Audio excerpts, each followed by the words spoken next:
All right, take two at starting the stream. Now we're good. Everything should be running properly. How's it going? Welcome to another Pristontale stream. I know, shocking that I'm playing Pristontale. Who would have ever seen it happen?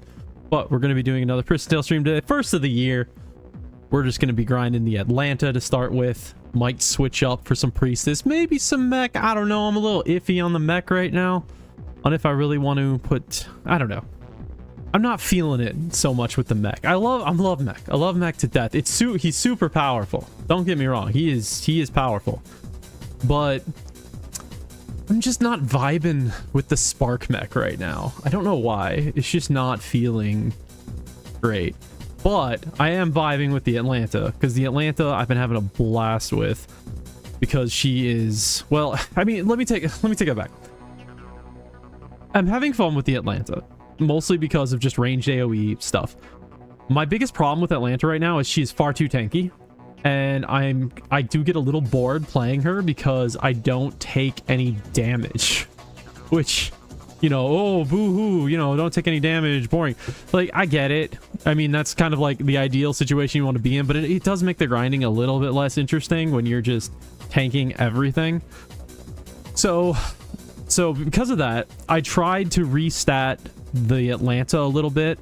I did this yesterday, and I wanted, like, okay, well, maybe if I make her a little bit pure, that might make her more interesting to play. Since, you know, I'd obviously lower my defense and abs. But I did that, and I dropped like 40 stats of agility. I gained 7 damage by putting in 40 stats into agility. I might have said that wrong before. 7 damage. I was like, well, what the fuck is the point?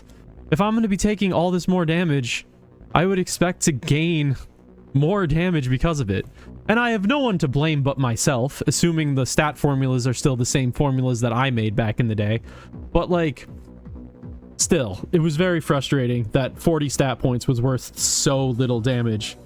And, like, it just makes things more evident how much this game just kind of needs just, like, an entire... I mean, we've done this multiple times now in the history of the server, but it needs another, like, big look at stats and what stats do, and it just making sure that every time you put stat points in, it actually feels like it's doing something for you. It's a very complicated problem to solve, because just changing that, making it so characters feel like they're gaining more damage. In order to do that, you need to extend the range out, which means you need to increase the amount of damage that somebody at endgame does to give a bigger scale to work with. And when you do that, then you obviously need to also change all of the monster values. You need to change their health. You need to change their absorption, their defense. You need to do everything. So what sounds like a simple change becomes just a shitload of changes that need to be made across multiple systems within the game. So it's not an easy problem to solve, and it's something that I feel like has been worked on for 4 years at this point. But we're just not quite there with it, and it was a little frustrating on my end to see just how little damage I was gaining based on how many stats I was putting into it. But anyway, we're still gonna play the Atlanta. I'm still enjoying her. We'll just have to deal with the fact that we take no damage and be happy with that. So, whoops, wrong button. I'm just fucking up all over the place today. I moved my buttons around on my Steam Deck and Stream Deck, and now I'm fucking up everything. Anyway, so here we are, Atlanta. Everything should be good to go. I barely really played yesterday. I know I didn't stream yesterday. Yesterday was the first day that I've been back streaming that I did not stream. I decided 5 days in a row was pretty good, and taking a little break probably wouldn't be the worst thing in the world. So did that. Kind of. Oh, I should check to make sure I have all everything that I need. 1 second. Let's make sure we're good on all fronts here. Yeah, I just did some, like, management. Just arranged some stuff. I got a new bracelet or armlet. I can't remember if I had that or did I buy that. I don't even remember now. I just know that I switched to a different one. Because the one I was using had an attack rating buff, or attack rating mix on it. And an attack rating mix with the current build that I'm doing on this Atlanta is completely pointless. I mean, I guess I do have some single target, but for the most part, I'm using AoE, so attack rating does nothing for me. Fernando, how you doing? I'm doing well. I'm doing well. Just got off of work, got all my shit set up, and now ready to play some PT and have some fun. So yeah, I can't remember. Did I own these already? I mean, they were at attack power 11. That was like the big reason why I gravitated towards these. Because as we just found out, 11 attack power is the equivalent of like 50 stat points, if not more. So it's well worth it to have that. But yeah, so what do we have? We have Gorgon. I don't know. We're on Undead Maples. Solo quest. Warehouse. Okay. Man, I gotta do the warehouse quest at some point. I gotta stop the grind and focus on that at one of these days, because I really could use more warehouse space. It's just convenient. Yeah, so what are we doing for... I gotta get used to at what hour what boss spawns, because I normally hop on it around this time in the afternoon. So I need to start getting used to the boss time, since basically all my characters are like the exact same level, so I'm doing like the exact same bosses on all of them. So we'll see. Something of note for the stream today, I totally did a redesign of the audio levels for like the 4th time in the last week. So if music levels are too high, let me know. I can do some changes, but yeah, it's a good afternoon. It is a good afternoon. Yeah, I mean, it's close. It's almost 4 o'clock. We're approaching the evening.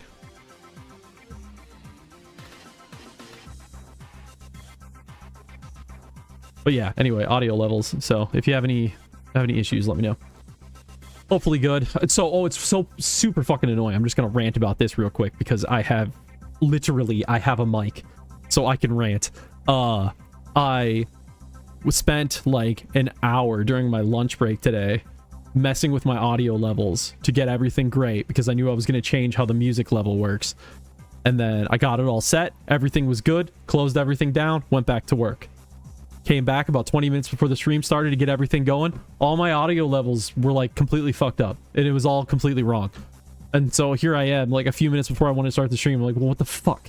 So I had to go through and change everything again, and I don't know if it's good now. We'll find out. But I was so frustrated because I spent so much time.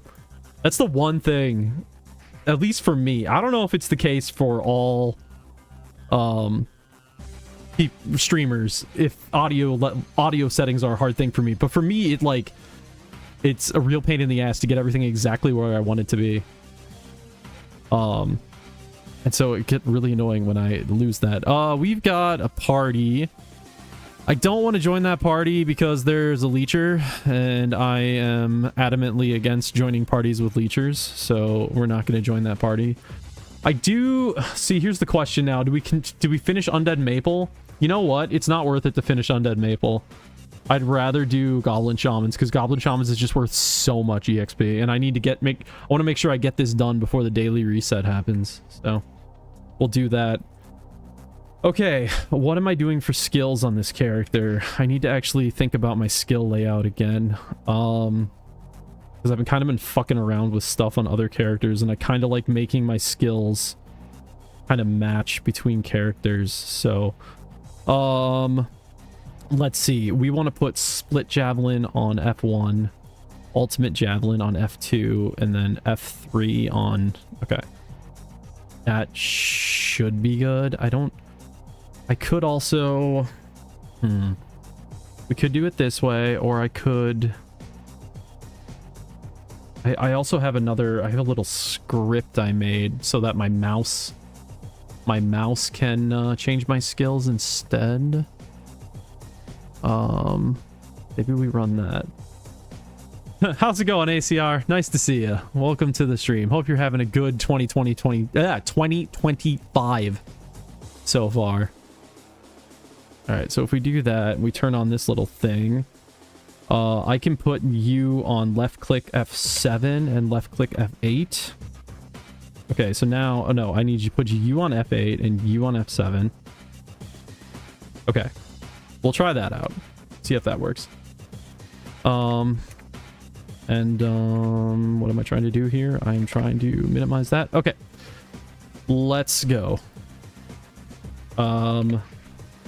Okay, so the cool part about switching this to F7, F8... Sorry, I'm still fucking around with stuff here. We're gonna put you on F3 now? F1. Put you on F1. Some Brazilian was saying to me that you are toxic. I don't recall. I do not recall if that was said. If it was, I do not remember being told that. All right. Let's play.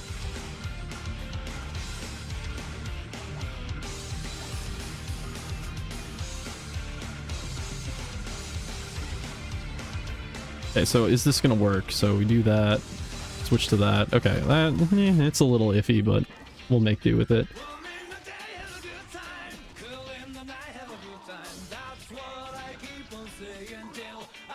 The nice part about playing Atlanta, don't have to worry about weapon swaps. Atlanta is a character that should not exist. From a game design standpoint, this is one of the stupidest, like, things you could ever create.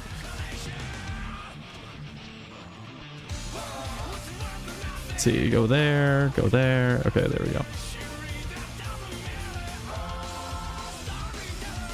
It's just a tanky ranged class should never exist in any game. The game designers for Pristontale were, they made some interesting choices in the original game.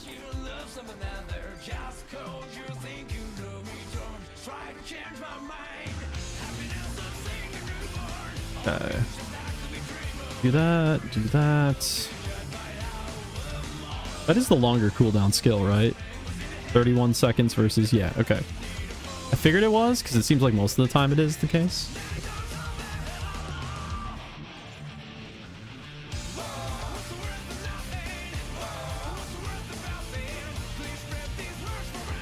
These primal skills and ultimates, I'm still really trying to figure out how to work them properly into a skill rotation. It's interesting. I don't feel like there's really ever been a time in Pristontale, I mean, there hasn't been, where you've had like 2 skills that you have to be checking like cooldowns on every class. Every class has that same thing. So I'm like trying to figure out how to best incorporate this double cooldown check. I mean, it would be a lot different if the game just had a skill bar. The cooldown of primal skill is too long. Yeah, I don't even know. I mean, depending on the class. Is it the same cooldown on every class? Why do I feel like the primal skill on mech has a pretty fast cooldown? I'm not 100% sure at this point.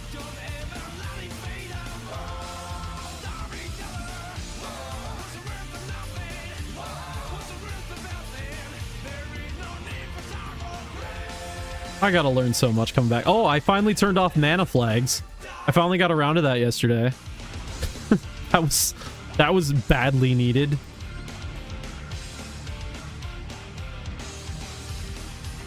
I think I'll be fine. I think I'll be able to pick up enough mana pots without mana flags available to me.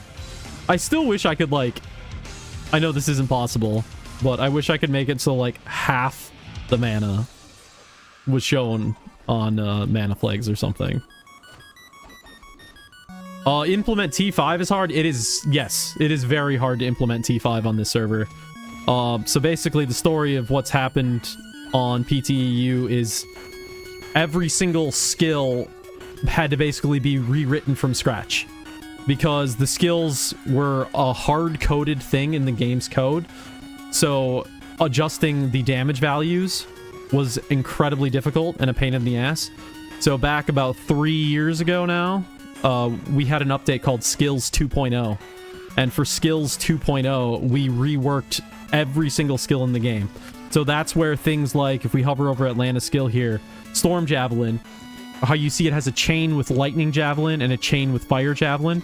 That was something that came out of skills 2.0. So it was a massive rework to the damage values that skills did, and the and basically making them more interesting in how they work. It's where something like electric overload on mech came from. That came from skills 2.0.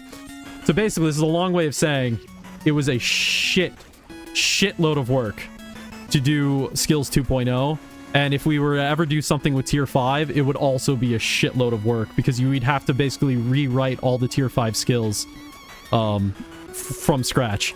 I can't speak for where the development is at now in terms of something like tier 5.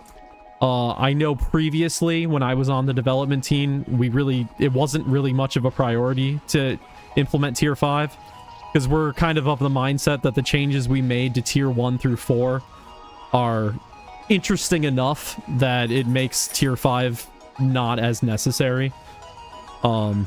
So that was the last that I knew of from the development side, but things might have changed in the years since I was on the dev team. So we'll see. I personally, I never thought tier 5 really added all that much to the game. I thought a lot of the skills were really dumb. So I personally like that Pristontale EU does not have tier 5. But we'll see. We'll see what happens. Maybe that'll be a thing in the future that Chaos works on, just to add some more content to the game. We'll see. I think what we used to say back when I was on the dev team is that if we ever add a tier 5 to PTEU, it would be a completely custom tier 5. So it wouldn't be any of the skills, any of the tier 5 skills, or maybe it might take like bits and pieces of the classical tier 5 skills, but it would be customized heavily, just because, again, we just find the tier 5 skills to be problematic and not that interesting. So, we'll see.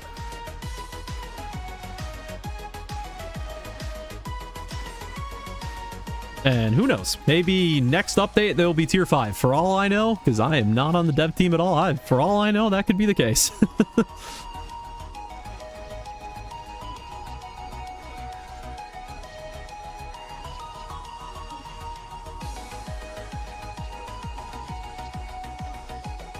It also opens up...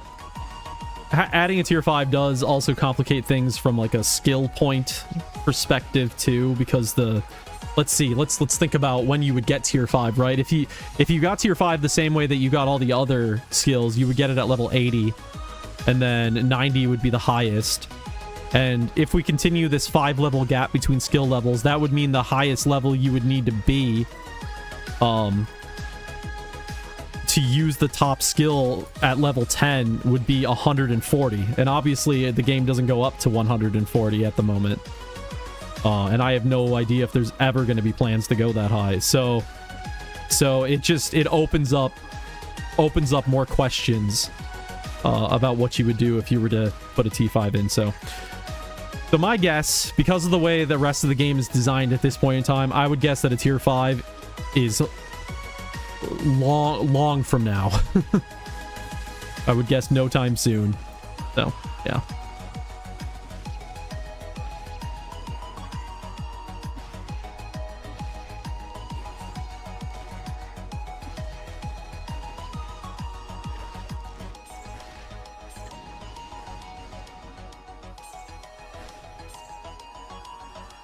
got all the goblins, so that's good. We'll whip through this quest nice and quick. Did I check for bosses? What boss? I can probably only do Moko, right? And I think Moko's in like, well, I fucking can't see the timer. Settings. What's the boss time at? 25. So Moko's probably in what, 22 minutes, I think? So I could do Makova. But I guess we gotta wait till reset at 6 o'clock before, well, 6 o'clock my time, which is 2 hours from now.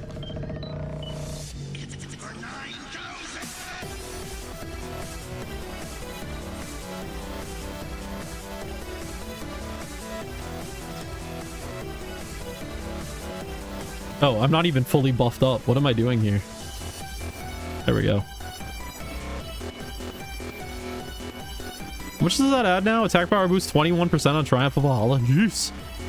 That is a good buff. Didn't Triumph of Valhalla used to only be... Am I crazy, or did it only used to be max damage? Why do I feel like that used to be the case?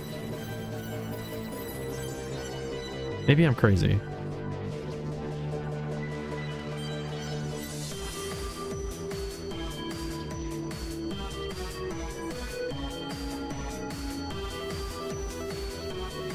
It's so funny. When I came back to the game originally, like 4 years ago, like, I feel like my memory of Pristontale stuff was great. I was, like, recalling everything I needed to recall. And now I've been gone for, like, 4 years, and I can't fucking remember anything about PTE. I seriously think, like, when I quit years ago, my brain was like, nah, we're done. We're no longer thinking about PTE.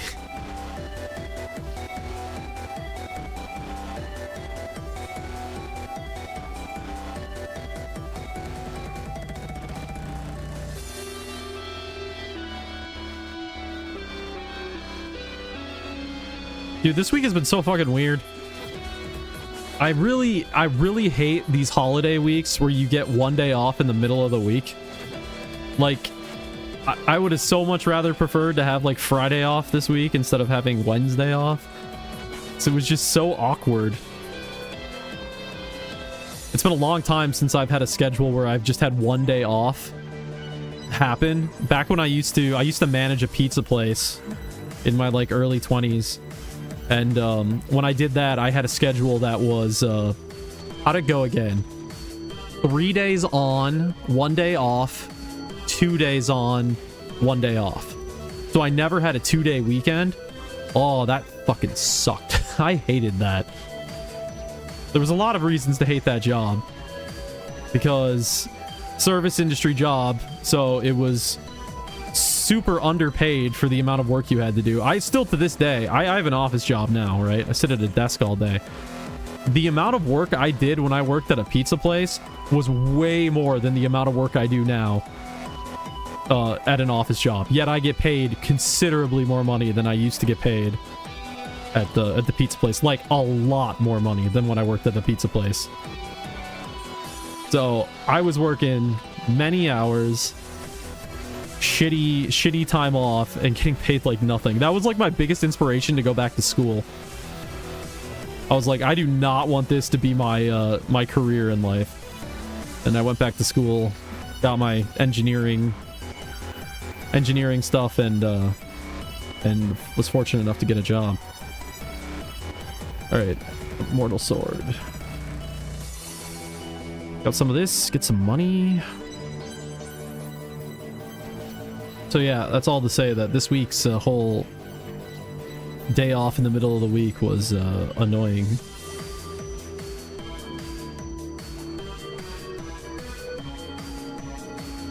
Solo quest done. Cool beans. I'm not even using my primal or ultimate skill, I just realized. I've been completely ignoring them.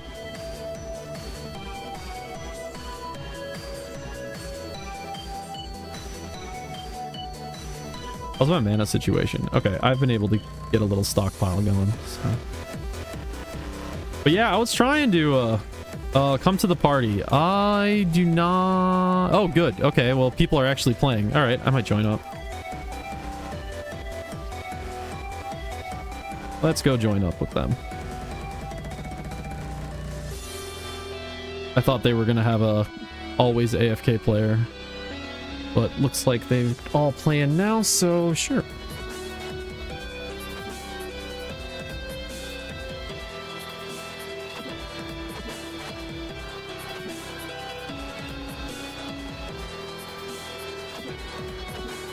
$104. We just got a little bit to go to get to 105. Am I still good on my queue? I am still good on my queue. Let's see. I hit them all with that buff. Looks like I hit them all with that buff. All right, guess we're just gonna do a camp in the middle and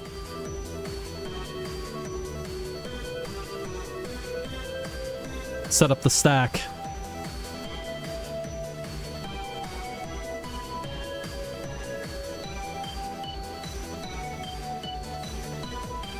Not my ideal way to play, but the best way to play when you're in a party with AoE centered classes like a fighter.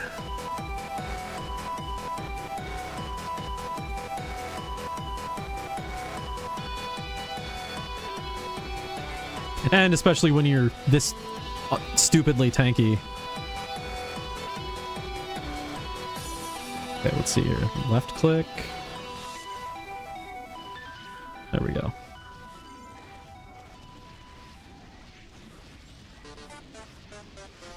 It just pains me so much throwing out storm javelins and hitting just one target.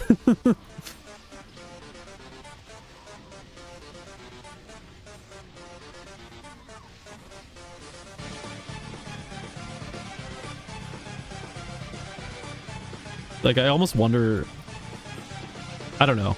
I wish this game had loadouts like you get in some games. I don't know what you call them in this game. Probably just like saved builds or something. But I would love to have like different loadouts. This might be way too complicated to program within Pristontale's shitty code. But I would love to be able to swap between different builds depending on the situation.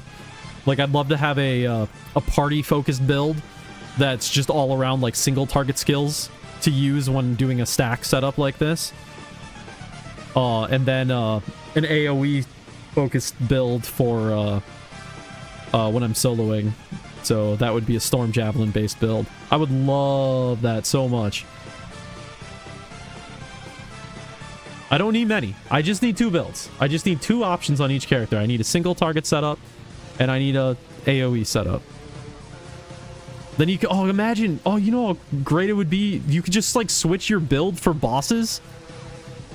Oh my god, this would be so great. Why have we never done this before? I know why we haven't done it before. Because Pristontale's hobbled together code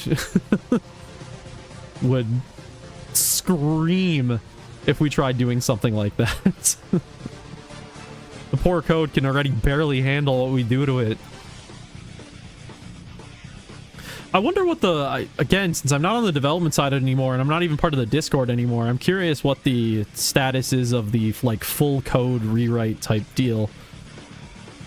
I wonder if that's been partially done at this point. So basically, what that means is the Pristontale EU, when it was first set up as a server, was set up around... There's multiple ways to set up a private Pristontale server. Some of the bigger servers, like, or like the big server like Wartail, we'll use that as an example. They have their code is 100%, like, they can see 100% of the code. They have the entire game rewritten, so that way they can control literally everything about it. When Pristontale EU was set up, you know, 5+ years ago, the approach that Chaos went with was this approach of you basically have an original client of the game from EPT, and then you have a file that modifies that EPT file and changes stuff. That can be another way of doing it, but it's not as good in terms of you don't have as much control. But it's like the easier, I think it's like the easier way to get it set up. And anyway, that wasn't a big deal back when PTEU first came out, because I don't think Chaos's intentions with PTEU was to ever, like, go super crazy with customizing the server. I feel like from conversations I've had with them, that was never the intent. But then people like me, people like Verbrin, Iron, Rovug, like, all these people have come on the development side and have pushed for a lot of these different changes to be made to the game. And then, so we've, like, had to take this code that is very much not designed around being modified and modified it. And that's what's led to...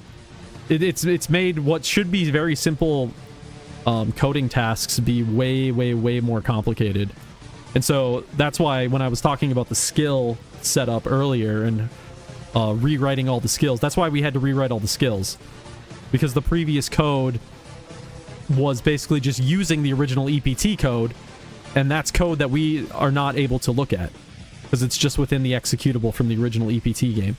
So yeah, so we had to basically inject our own code into the game to do skills instead of using that code that existed. So anyway, long way of saying shit's complicated to code.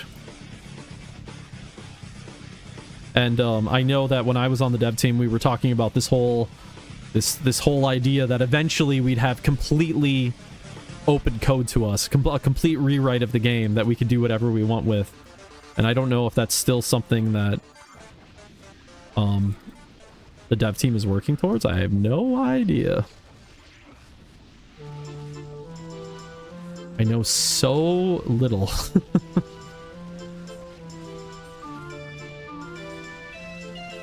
20 goblin shout Q. Okay, before we go, make sure everybody's buffed up. Yeah.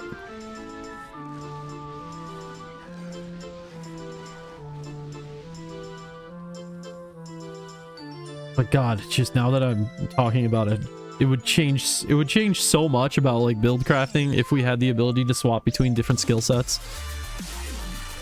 And we don't need to go crazy. We don't need to have it like also the multiple skill set thing. We don't need to have it also like change your gear out. I mean, that would be ideal, but that would be like an extra step. Just having something that could save my skill loadout and switch to a different loadout. Honestly, if it's just the skills, it might not be that complicated. I think the most complicated part would probably be the UI, honestly.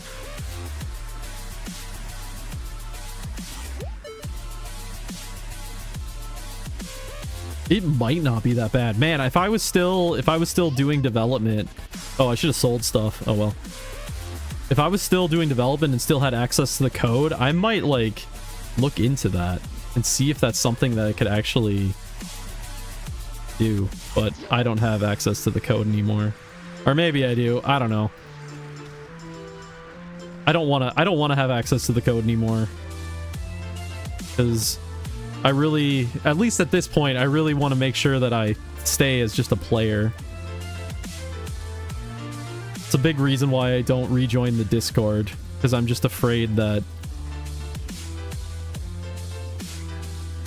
I don't know. I'm afraid that I would start like answering questions all the time and stuff, and it would start filling up a bunch of my time again, and that eventually I'd just be like, oh, well, I might as well just help with the game again, and I don't know if I want to do that yet.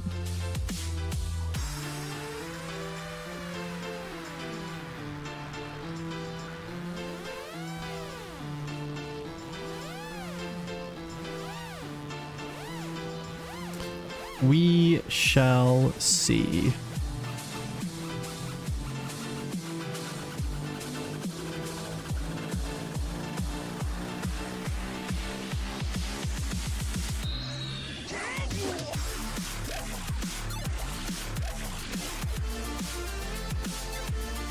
Oh, good. My buddy left. I mean, I'm not saying it's good that he's gone, but it means I can stop doing sit in one place style and actually do a little bit of luring. Ah, much better.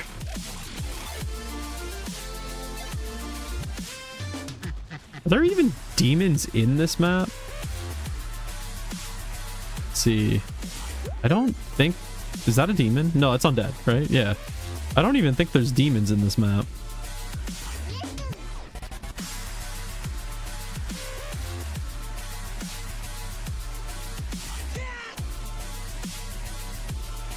Why am I picking up chaos crystals? I'm never gonna fucking use them. If anybody's 10x and wants some chaos crystals, let me know, because I'm just gonna keep picking them up, and I have no use for them on this character. I mean, I guess I could use them if I'm in parties. Yeah, I guess I could use them when I'm in parties, because I'm not playing efficiently.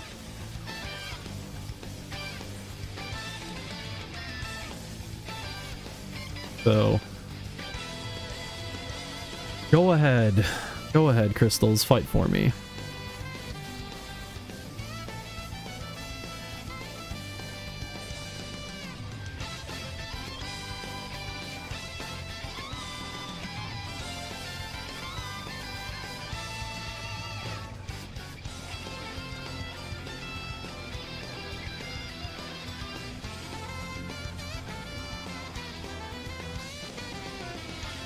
So 105 is Ice Mine, I do believe. I do have some 105 Atlanta gear that I've been holding on to, I think, for a while here. So I think I'm going to be good for a few bits of gear for when I hit 105.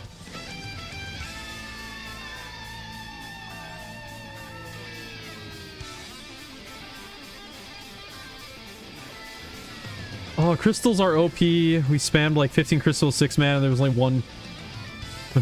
Was only one complaining, the ATA. Oh yeah, I mean, I can imagine in. I can definitely imagine in parties it being quite ridiculous. I mean, the crystal spawn rate is. The crystal spawn rate is pretty high. It's pretty generous. If you're doing like hardcore grinding at like a season launch or whatever, I could totally see that being a bit ridiculous. I'm not sure how I feel about it. I mean, I guess it depends on the intent, which I'm pretty sure I understand the intent. I'm pretty sure this was something Verbrin wanted, was just making sure players had something fighting with them as often as possible.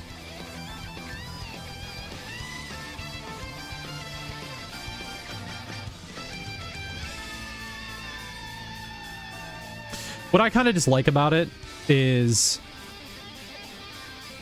you, from a development standpoint, you start balancing with the idea that players are going to have a bunch of crystals fighting for them at all times. But that design standpoint works great if the person, you know, the class playing is a priestess, a fighter, basically anything but an archer or an Atlanta, or I guess Spark Mech. I don't know. There's some that don't work very good. Thought was good, but so easily abused by an auto-clicking priestess. I mean, that's definitely the case too. But my problem is, if you balance the game around people having summons with them at all times, it's unbalanced then for the classes that would prefer not to use them. Like, you're forcing classes like Atlanta and Archer into a playstyle that's atypical for them. Like I'm doing right now. This is not my preferred way to play this class.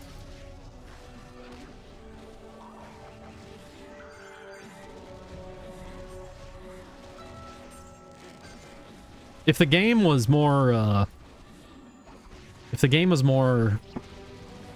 don't know, more consistent in gameplay for every single class, then it would make sense. I don't know.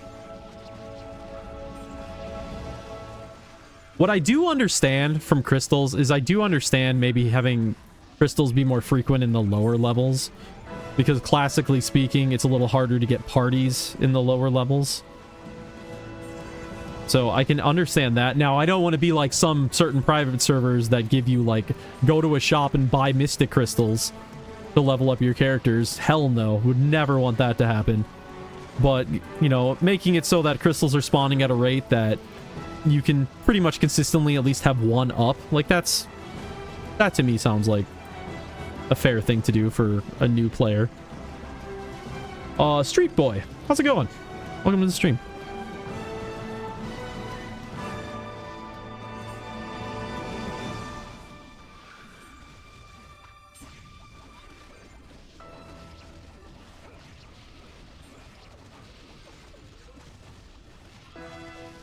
Yeah, like any thing in this game, it's just every time you do one thing, there's always a snowball effect of another 5 things that it affects.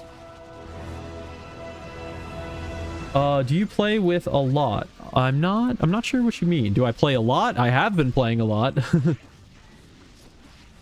Do I play with a lot of Brazilians? Probably.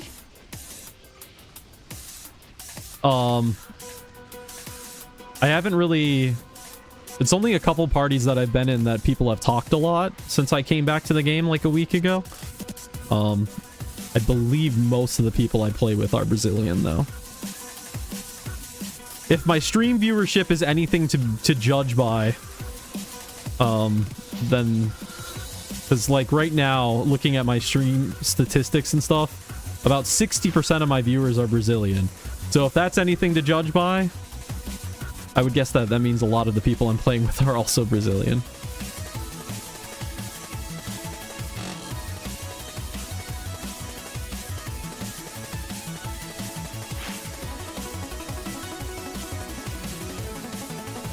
Let's see. Oh, Hest. Because I think when I used to stream long ago, yeah, like a couple of years ago, I think my viewership was probably like 30% Brazilian back in those days. So the Brazilian population has definitely gone up quite a bit, judging by my stream viewership.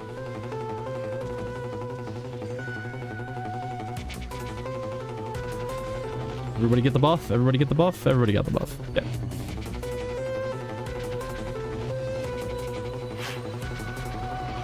I don't know if I have to walk to the center to buff people. I don't remember what the range is on buffs. I would guess that as long as the character is shown as being close enough that they'd be within the buff range, but I don't actually know. I gotta test that.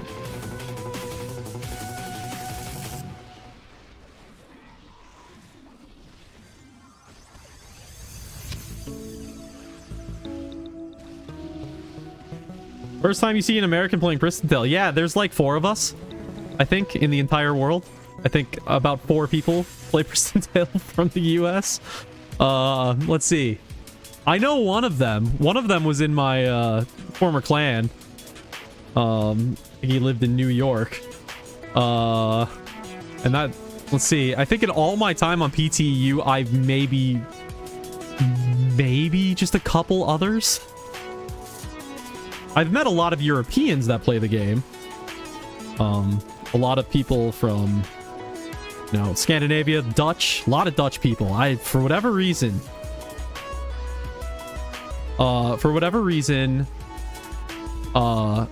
Pristontale, super popular in Brazil, but then also super popular in the Netherlands, and I have no idea why.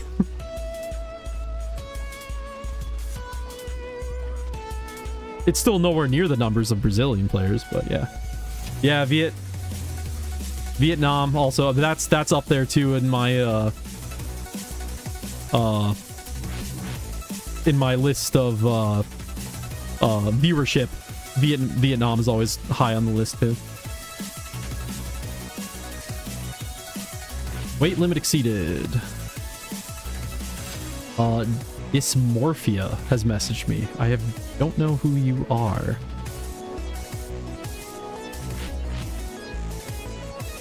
Are you there? Yeah, I'm here. Yo.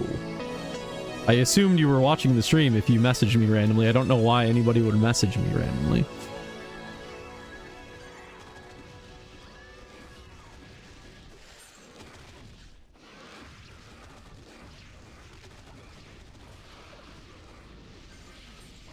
Just found me on Twitch. Oh. Well, how's it going? I hope you are enjoying the stream.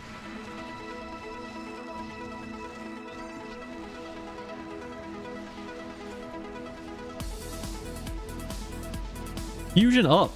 Did I just fusion up? I just fusioned up. So what am I at for fusion level? 73? I still understand so little about the fusion system. I think Hoppy made a video about it, right? Am I crazy? If you don't know who Hoppy is, I actually don't know how much Hoppy is known at this point in time. He's on the development team. I'm not sure if he's like actively developing at this point or if he's just playing, but anyway, he's in our development Discord, so but I believe he made like a video explaining how the fusion system works on YouTube. I gotta actually like watch that.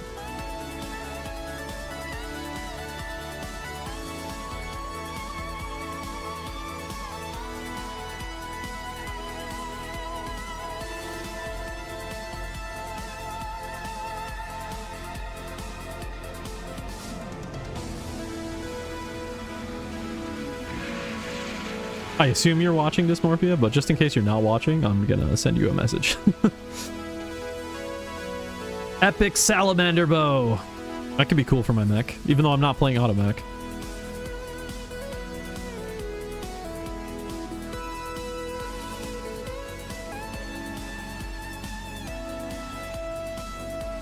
Well, thank you, Dysmorphia.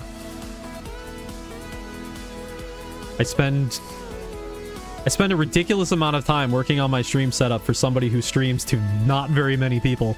I just really enjoy. That's like one of the main reasons one of the big reasons I came back is just because I really enjoy the tech side of streaming. The setup and stuff that you can do.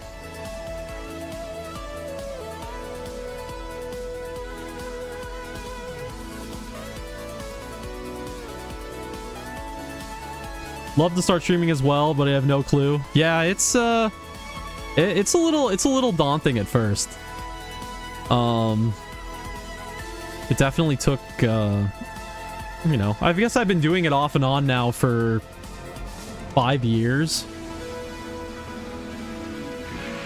And yeah, there's a lot of little things you got to pay attention to when you're first getting your stuff set up for it. There's multiple ways you can go about streaming, though. There are certain applications that exist out there that make it very simple to stream. Something called, I think it's called Streamlabs OBS, Slobs, if that's still the name of it, and it used to be the name of it. That used to be a much simpler way to set up for streaming. I use OBS, just normal OBS, because it allows for higher customization. And I go a little bit crazy with stuff. Quinox Poetry, thank you for the follow. Much appreciated. Because I do some crazy shit. I got like code doing stuff, and I've written a whole bunch of things to set up the process. All right, I got a queue. Is it just us here? What happened to Big Mac? Whatever, I'll do to be fine alone.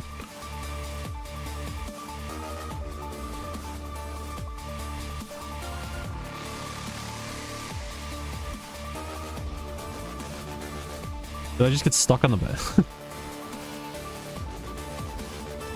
Alright, good. I'm glad I got this quest done. That's worth a lot of XP. Almost 1 billion XP in that. The 2 quests that I've done today are worth 1.6 billion XP combined. It's just mind-boggling compared to what quests it used to give back in the earlier days of the server. And just seeing those numbers, it's just like, what the fuck? Crazy values.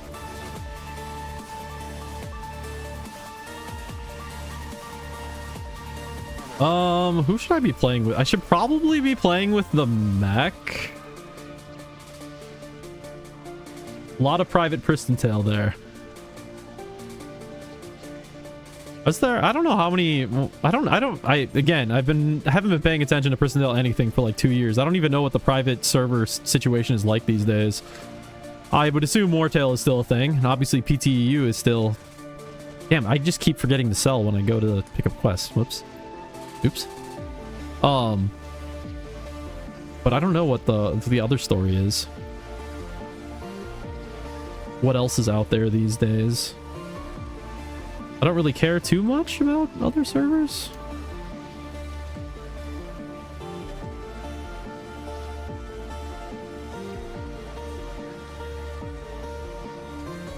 It's hard to leave the server that you've actively done development on for a while. That kind of makes you have a connection with the server a little bit. It's hard for me to play anything else at this point.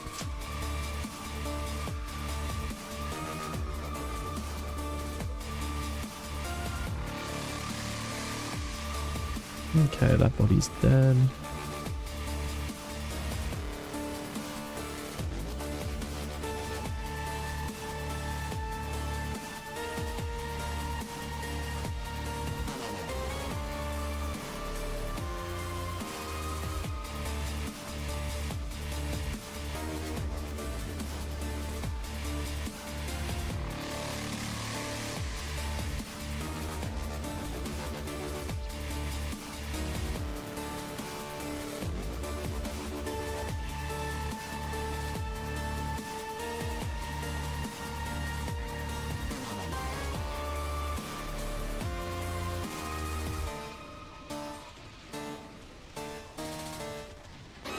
So what are we going to get up to tonight here? If we keep up at this rate, probably I might get to like 40% today. So there's a non-zero chance. Maybe. Could I maybe get leveled up by tomorrow night? If I push, I think it might be possible. We'll see. It's going to really depend on quests. It might not be till Saturday. Because I'm still not really playing much off stream. I played a little bit of my mech yesterday off stream. And it was alright. I just much more prefer playing on stream. I was thinking, so I still need to mess around with the code a little bit more, but I'm thinking possibly next week, maybe on like Friday, I might like take a day off next week, and finally get my Pristontale with problems code fully working. It might do that like next Friday or something. We'll see. I gotta finalize that code a little bit and make sure it's good to go. For those that don't know what I'm talking about, I have a thing of code I've written that basically will alter the game. Not really alter the game, but will alter certain things about how I interact with the game. So for example, instead of my potions being 1, 2, 3, they might switch around to be like 2, 3, 1. So their order would change. So if I ever hit the 1 key, it would actually send the 2 key and stuff. And so the reason why I would have this code that does that is I want to have this kind of thing that I do where called Pristontale with Problems, where I try to level up a character to X level, probably level 40, and while I'm playing, weird things are happening to my client that make it more difficult to play the game. I've got a whole series of things worked up already that make the game more difficult to play. But basically, the whole point of this is to see if I can make it to whatever level without dying. And while that's going on, like, weird things are happening to my client. Like, another one of the things that I have is this thing that basically hides your bars. So it hides most of the health bar, hides all of the stamina bar, and hides all of the mana bar. So, like, it's harder to judge how much damage you've taken until like the last bit. Mini buzz party. Nope, that's another Atlanta. All right, guess I don't need to buff. So anyway, I was thinking of doing that. Maybe do that next week. Just gotta finalize the code a little bit. Should be fun. I was really trying to think of ways to make streaming Pristontale more interesting. And you know, you can stream grinding every day, and I'm sure most people would be fine with that. But you know, PT is a game I really love, and I'd love to like do something else with it beyond just grinding. And the problem with Pristontale, I love Pristontale. I love it to death. My favorite game of all time. Love it. But here's the problem with PT. There's really not that much to it. It's a very simple game. There's only so many I made X game more crazy things you can do to a game that is basically just go to a map, kill monsters, use the same 4 skills while killing monsters, repeat. So we'll see. Maybe I can make it more interesting. Maybe I can't. Maybe it's worthless. But I'm gonna try, because I know how to code. I can make things. I'm familiar enough with Pristontale at this point that I can do, hopefully, some crazy shit.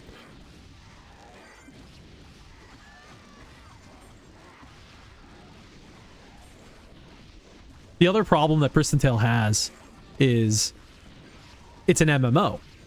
Not really a problem.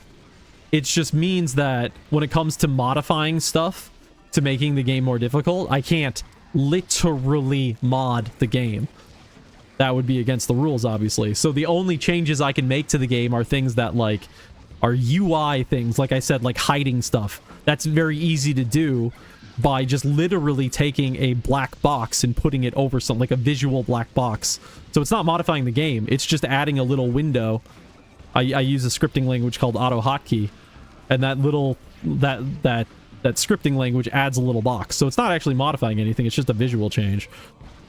So that you can get away with doing, but you know, I can't actually mod the game. I can't, like, say, oh, I've made my health half as much or something. No, you can't get away with doing stuff like that. Unfortunately, it would be cool, but unfortunately you can't do that. So we shall see. I think I also had an idea, you know, maybe we'll relive some of my old ideas for Pristontale 2. I had the Nuzlocke, the Pristontale Nuzlocke. If you don't know what a Nuzlocke is, it's like a very special way to play Pokemon games. And sometimes people will, like, jokingly, or I don't know, like, try applying it to other games as well. And so one of my ideas a few years ago was, like, creating a character and having a bunch of rules of what you can do with the character. Like, it's solo self-found. You can only use items that you find yourself.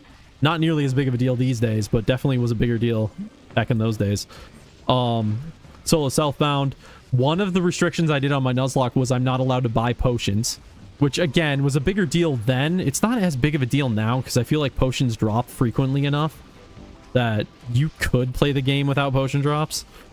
I mean, I basically play the game without potion drops already, at least in these 10x characters. So we'll see. I don't know. Maybe I can play around with a little bit and figure stuff out.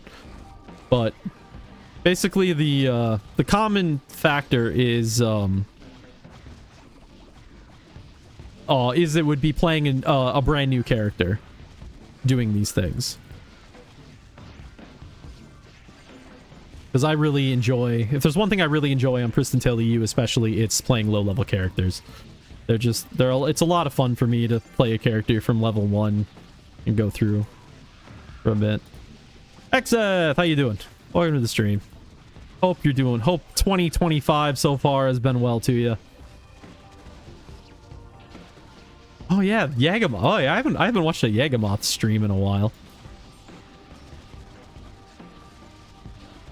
I forgot about Yagamoth. Boy, is the play right now for Atlanta to just go single target skills and not AoE? Because man, I'm seeing every other Atlanta I've seen so far has been rocking single target. Dude, what happened to everybody? Okay, well.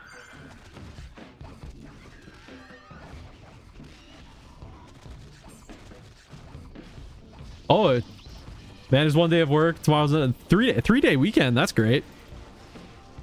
Yeah, I do not have a 3-day weekend, unfortunately. In fact, I have about as opposite of a 3-day weekend as you can get. I have to go to the dentist and get a dental work done on Monday. So I have like the exact opposite of days off. I've got the worst possible thing. And it gets even worse. I have dental work to do next Monday, but then I also have more dental work the week after that. They're doing one side of my mouth one week and then one side of my mouth the next week, so it just doesn't end. But that's all right. It'll be good to finally get this shit taken care of.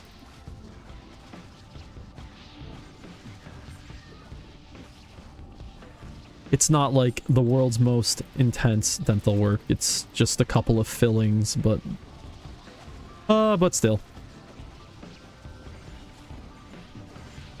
Come on. Launch javelin, please.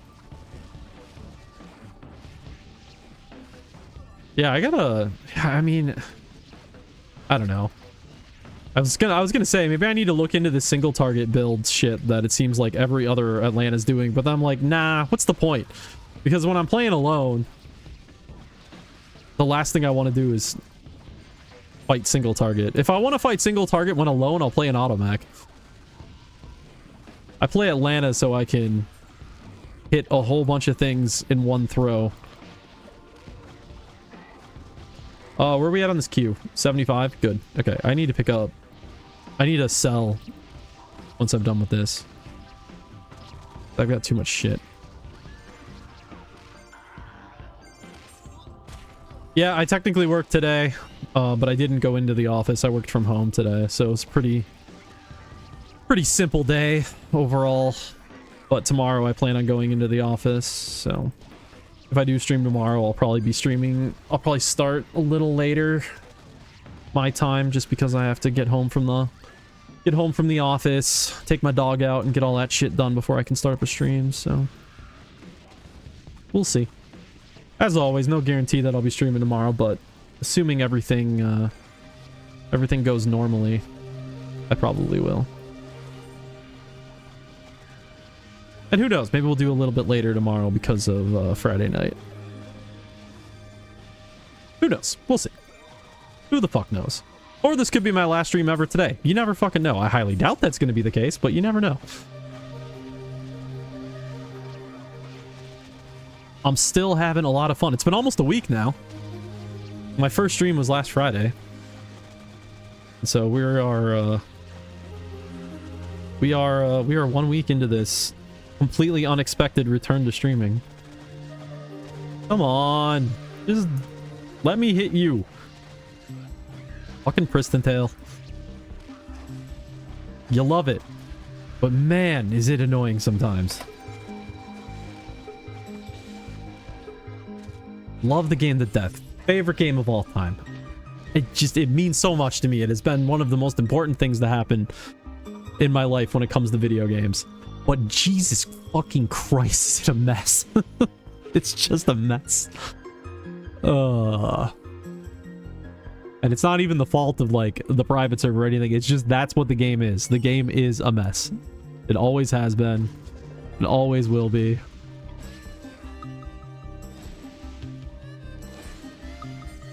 This is a game that was never meant to last this long. That I think is the way I look at it. When they developed this game, when they were working on it originally, there is no way they thought people were still going to be playing the game almost 25 years later. There is no way.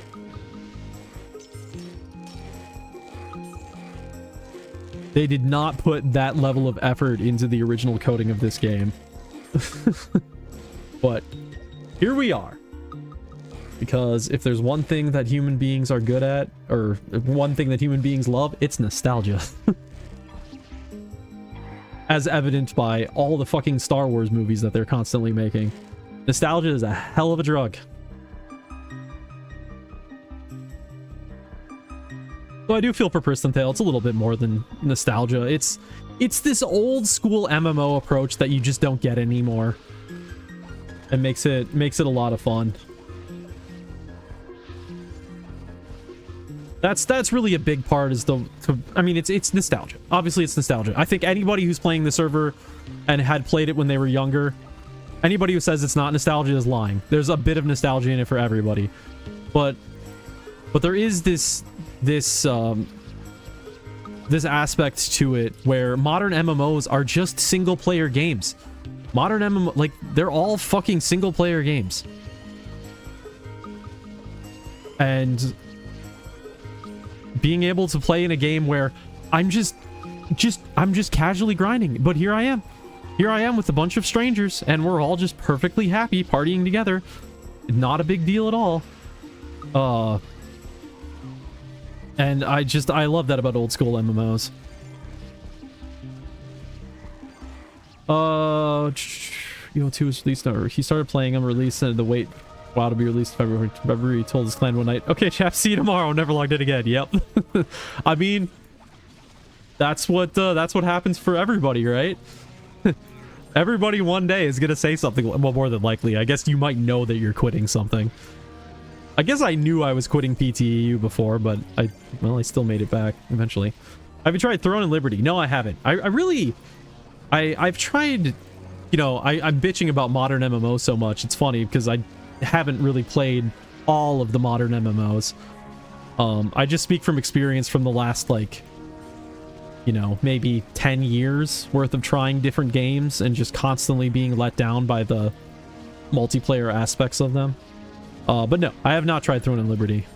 I've heard of it, but I've never played it. This is such a weird... We just got 2 Atlantas hitting these balls. I mean, it works. It's just funny. I prefer it over fighting with the fighter. Not saying the fighter was bad or anything, but...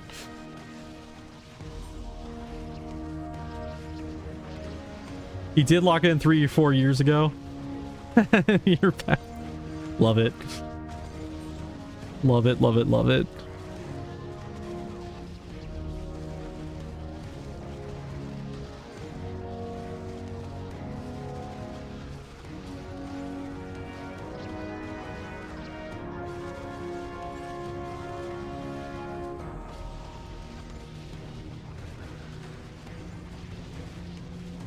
Wrath 104 plus will start in 10 minutes. I suppose I should do that now, huh?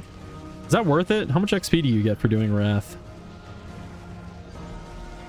I didn't do Wrath. I did Fury the other night on, was that my Priestess? I did it on my Priestess and the XP was not great. At least I feel like it wasn't that great. Maybe I'm wrong. ACR finally hit 100. Hell yeah. Welcome to 10x. That's a big goal to hit. Well done. How long you been playing the server then, ACR?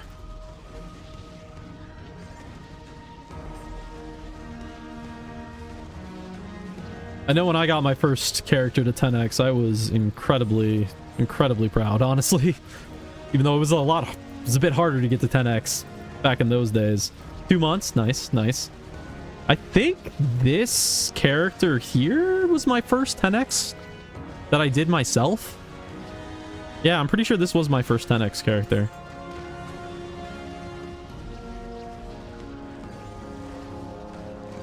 But that was back in the day when 10x was not as bad as like the original version of this server. Because then like getting 10x was very difficult, but it still was a lot harder than it is nowadays. I would guess, boy, I would guess maybe twice as long now, or sorry, twice as long before you get to 10x, maybe even higher value than that. Basically, I got to 10x on this Atlanta playing 18 hours a day for 3 weeks straight. And to do that, I got up to 103 playing 18 hours a day for 3 weeks straight. What's the 18 times 21? So like 400 hours. 400 hours of gameplay to get to level 103. That's just... I could be completely off on those guesses, but... And that was in Season 3.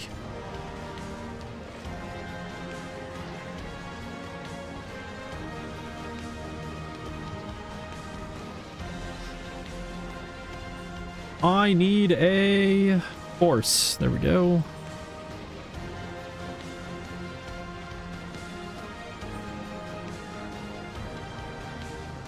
Oh boy, man. I mean, yeah, 120.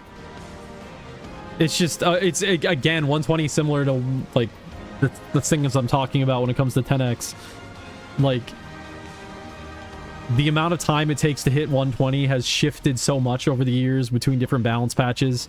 I know with Season 10 it became a lot easier to do it, but boy, when we had the first 120 on the server, I can't remember who it was. Was it G1? Why do I feel like it was G1? But when we got the first 120 on the server, oh my god. The amount of hours that character needed to play to get to level 120 was insane. Like, we're talking literally the character was played 24 hours a day, every day, because I believe if the person who hit 120 was, they paid for a service to level their character. So, like, the service would keep the character playing every single day, all times, and that went on for months until hit max level.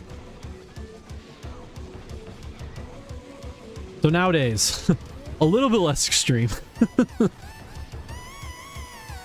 Nowadays, hitting 120 is actually like achievable by humans. I'm not saying the people who serviced were not humans. What I mean is like by your average human.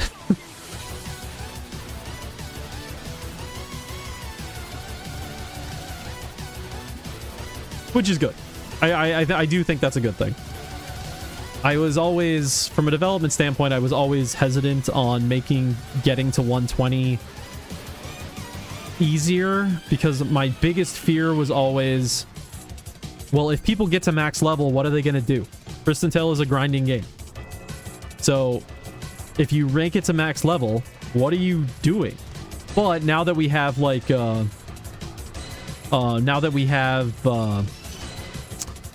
fusion levels and other things for people to do once they hit max level, I guess it's not as big of a concern. But it was definitely a concern I had back when I was working on the development side of things.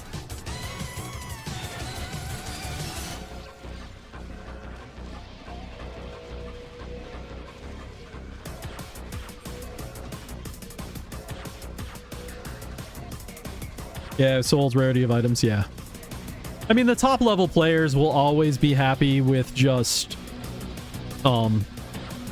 searching for, you know, just farming for items, hunting for top level items, and so that's great.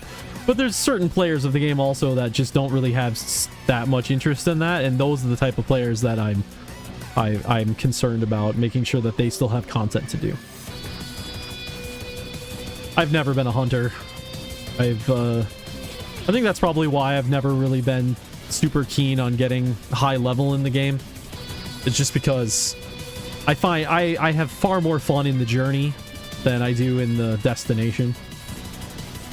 So, no doubt, as I'm playing the stream, no doubt that one of these days I'm going to be stopping playing the 10x characters and I'll just go back to low-level characters and starting over, which I really don't mind doing that. I like playing low-level characters.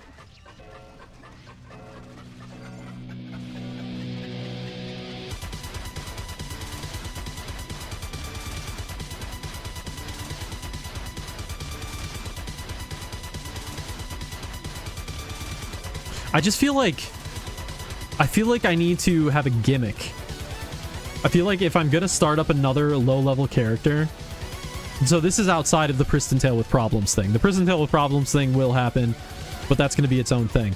But I think other than that, if I'm gonna start up a brand new character, I need to have some kind of gimmick. I need to have some kind of unique aspect to it that makes it interesting to play again. So, what would that be? What would that be? Obviously, there's simple things like cure builds. Cure builds is always a problem. Okay, we are losing everybody. I do not know what these people are saying, so I'm not sure what just got said in chat. But like, cure builds are an easy option. But what other gimmicks can you do? The bright side about me and like my love of ranged classes is it means minimal defensive capability builds are an option. Like, I played an archer in season 6, and my gimmick with that archer was I didn't use armor. I just it was about as pure as you can possibly get. I just literally did not use armor. I would use sub gear, but I would not use armor just because. Just because it was interesting. Genuinely think all classes in PT are unique and interesting. I agree if we're only talking about the original 8 classes. If we're talking about the original 8 classes, I agree. They're all unique and interesting. I disagree when it comes to the new classes they added to the game. Assassin? Yes, Assassin is unique. I will give it that. Assassin has a pretty unique playstyle to it. Shamans. Shamans should not exist. Shamans are just a mage with a fancy with like a different coat of paint on them. I think shamans are not, dude. They didn't do an, they could have made shaman way more unique than mage. There was definitely an option there, but instead they just made it, it's just mage's skill set or skills. Mage with a devil agreement. Yeah, exactly. It's just a mage with some very slight changes.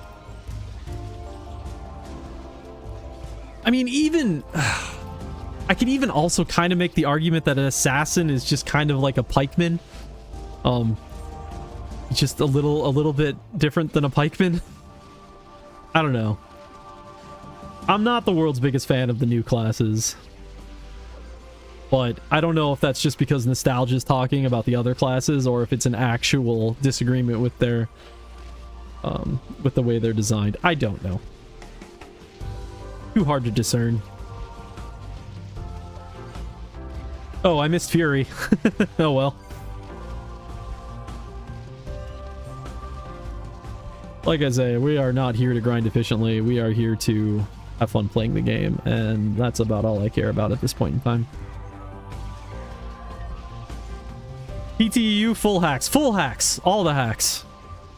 Literally playing with nothing but hacks.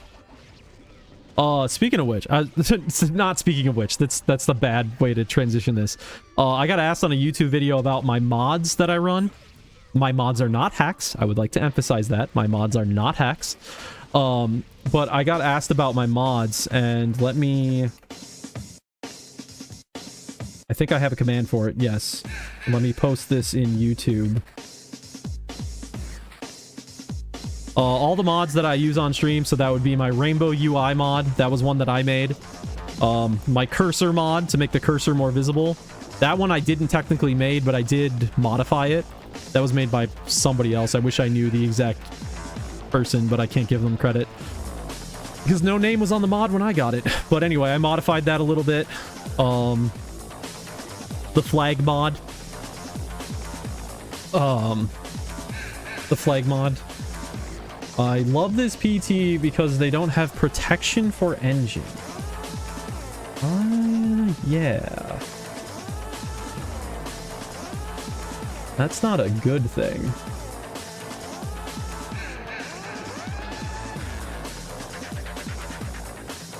We're gonna not have a person in chat that's talking about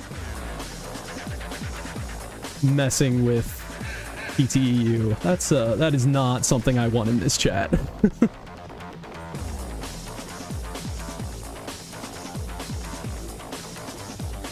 Kill 220 sprints in tower. Sweet. You.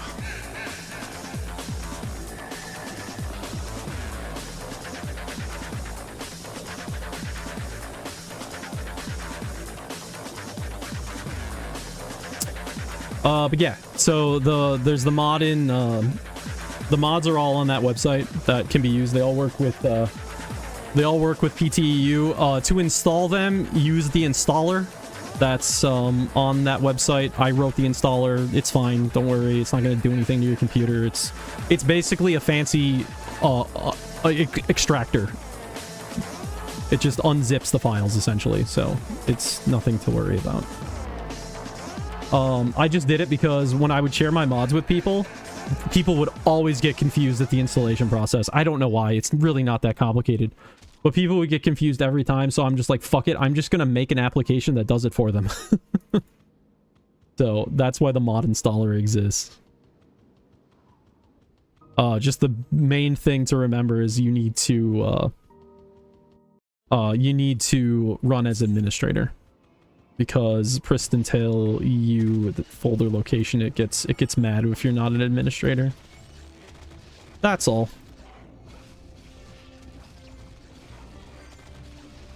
Yeah, the Ricarton skin. I love the Ricarton skin. Again, I don't know where I got that from. I found that on some website. It might have even been like Rage Zone or something. Somebody had that mod. And yeah, I downloaded it, loved it, and packaged it as part of my my mods. I think there's been some talk about potentially like actually changing Rickarton to use that skin, like in the official release, but I don't know if that's ever gonna happen. It just looks so much better.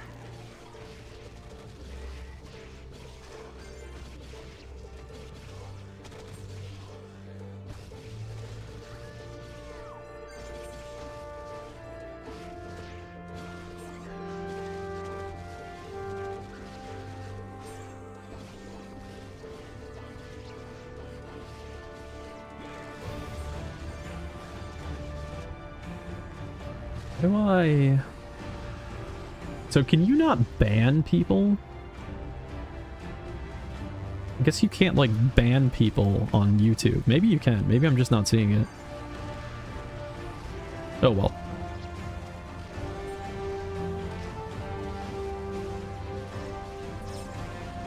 I'm kind of new to this YouTube streaming stuff. Classically, when I've streamed Pristontale, I've only streamed on Twitch. But there's quite a lot of people that watch on YouTube, so I'm happy to stream on both now that Twitch allows it. Back when I used to stream, Twitch didn't allow streaming on both platforms.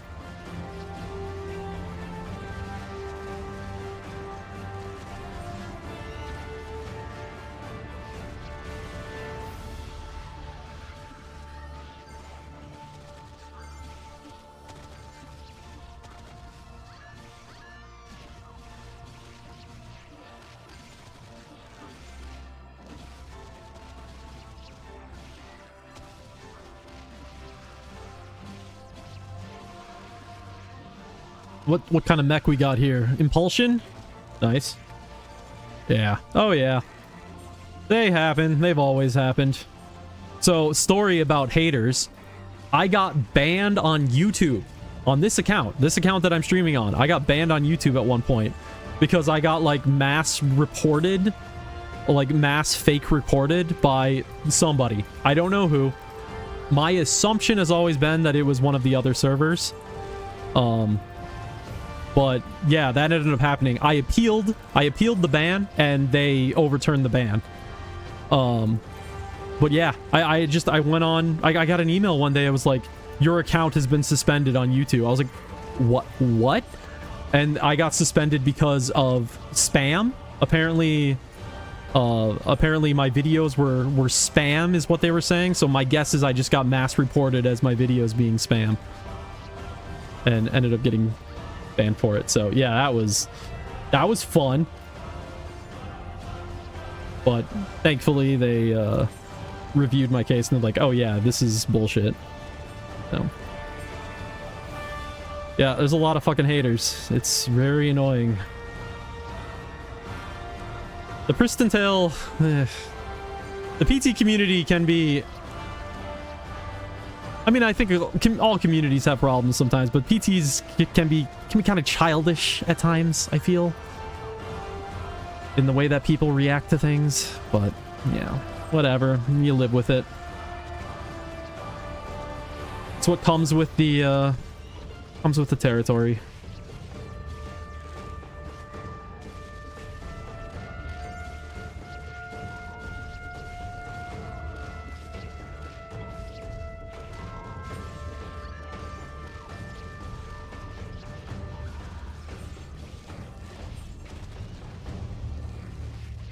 Okay, let's make sure we're always picking up mana. I want to make sure I keep that supply stocked.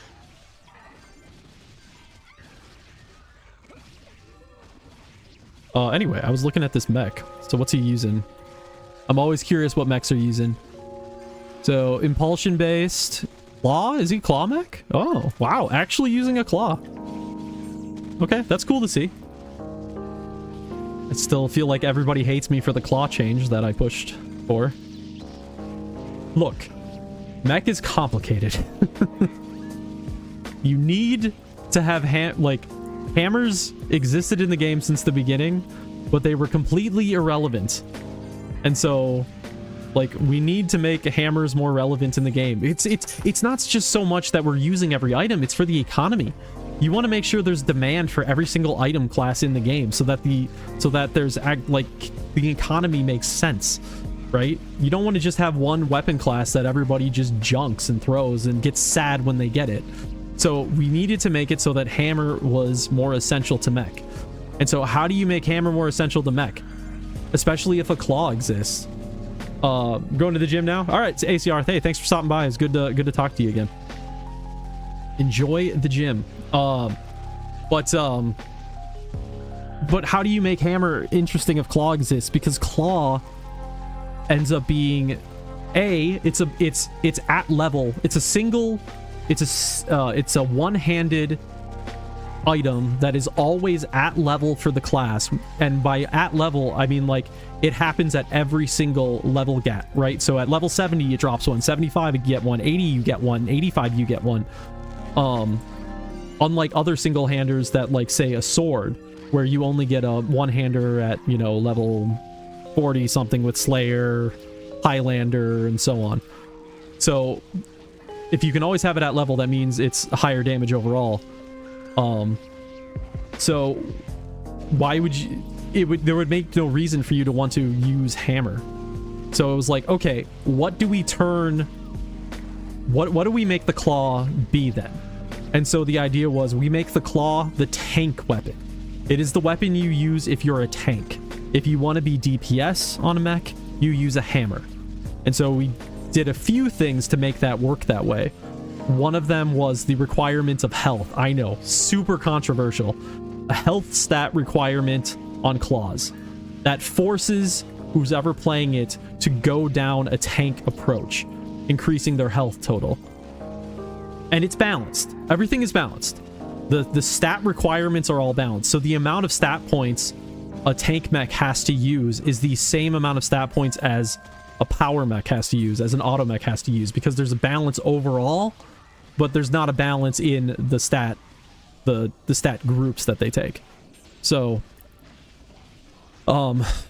yeah, so they require health, but claws also then require less strength than something like a hammer. So a tank mech is able to save on the amount of strength points they put in and instead put those points towards health. So yeah, it's a bit of a controversial change. It was definitely controversial when it came out. Hopefully it's gone fine. Hopefully people are all right with it, but it was a weird one. I won't deny it was definitely a weird one, but there's a couple little things that we did like that, and then mech weapon mastery changed that makes hammers more effective for mech weapon mastery. Just other things to push damage type mechs down a hammer path. So yeah, I think it was good for the overall health of the game to do something like that, but it's very different than the original game, so I could definitely see why it would be very controversial.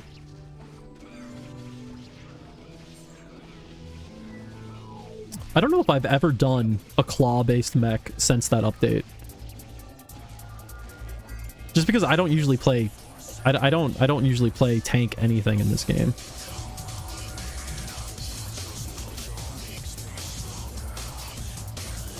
That could be a fun little thing to do at some point.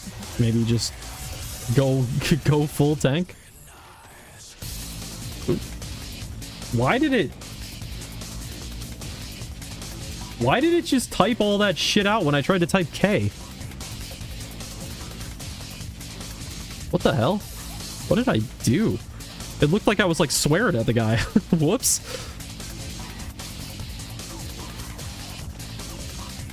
What just happened? Okay, that was really weird. Alright, dude's gone. I can solo. Oh, he just quit the party. Okay, well.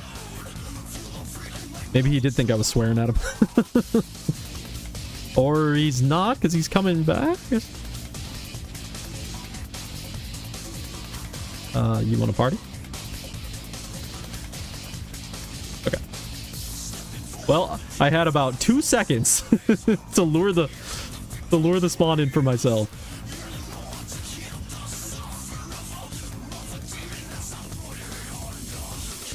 That is not the first time that that's happened. I've been like, all right, finally I get to solo this one. Oh. Oh well, it's fine. All right, well, if it's only us two, I'll take the other spawn.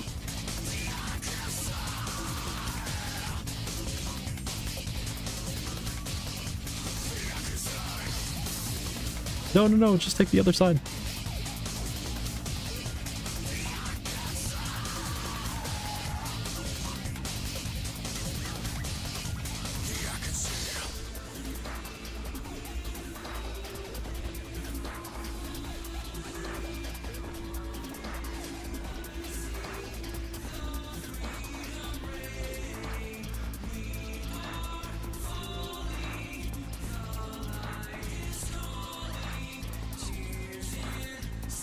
Yeah, speaking of going to the gym, yeah, I gotta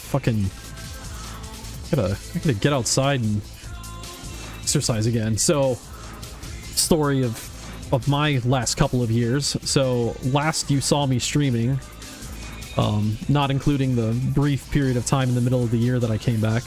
Last you saw me streaming, I weighed a lot more than I do now. I used to weigh, and I do not know this in kilograms, but I used to weigh, during my peak of playing Pristontale EU, I was also going through like a bit of a mental health issue, and because of that I was gaining a lot of weight. And I weighed 435 pounds at my peak of playing Pristontale EU, and I have since then lost 135 pounds. So I've lost what would that be, 1/3 of my body weight that I've lost, which I'm pretty proud of that. That was a lot of work to lose that much weight. But I haven't gained any weight, but I haven't really like lost any more weight since then, and I really could use a few more pounds off. So I'd love to get exercising again and stuff, but it's so fucking cold where I live. I live in the fucking Arctic. Yeah, I don't literally live in the Arctic, but I do live in one of the coldest places in the USA. So when it's winter, like right now, Gulmon party. Yes, you can party. You can party all day, buddy.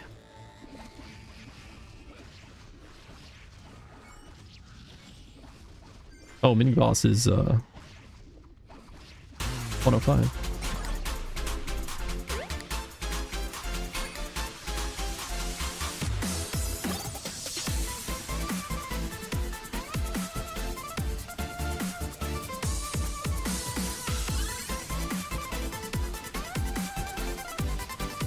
Back up.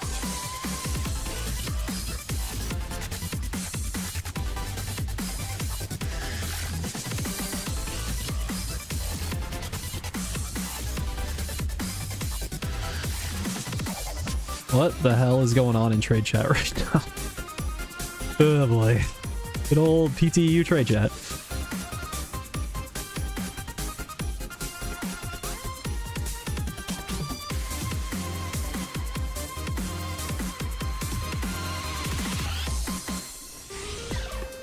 At least it's not PTU trade chat after a Blessed Castle fight, because that was about as toxic as it ever gets.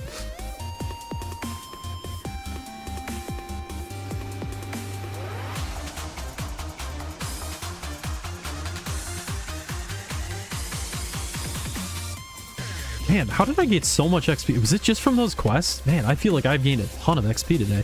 I was hoping to maybe hit 40% today. Now I'm thinking that'll for sure happen.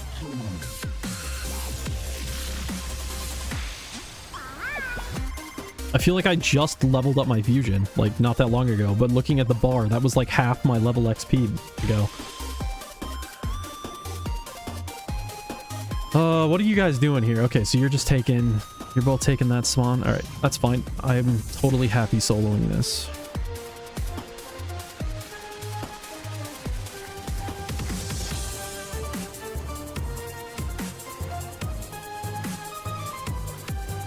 Oh, I played... Okay, so I did a little fucking around yesterday. I pulled out my archer from Season 6. So this is a level 78 archer. And that archer is, like, uber pure. She rocks a level 35 ring armor, +6, only +6, so I could go higher. Legendary. So legendary level 35 armor at level 77. And I brought her out to CT2 just because I wanted to try stuff, because like I hadn't played a pure archer of that level of pure since I came back to the game. And oh my god, okay, things hit harder now. I know there's been a lot of rebalancing since I last played the game, in terms of like health pools and absorption and defense. I got my ass kicked. Like, it is rare for me that I've like even when I play pure classes, it's rare for me to feel like I'm like really to the point where I cannot survive. Basically anytime a shadow spawned when I was playing the archer, it would almost kill me. And if 2 shadows dared spawn at a similar time, I was fucked. I just straight up died. So I gotta figure out what I want to do about that. So I ended up modifying the archer slightly. I had some pure gear lying around that allowed me to go up to an FPA. So level 47 armor. And I'm gonna try that out next. I also had some sub gear too to go with the FPA. So she should be a little bit tankier. But that was a shock to me.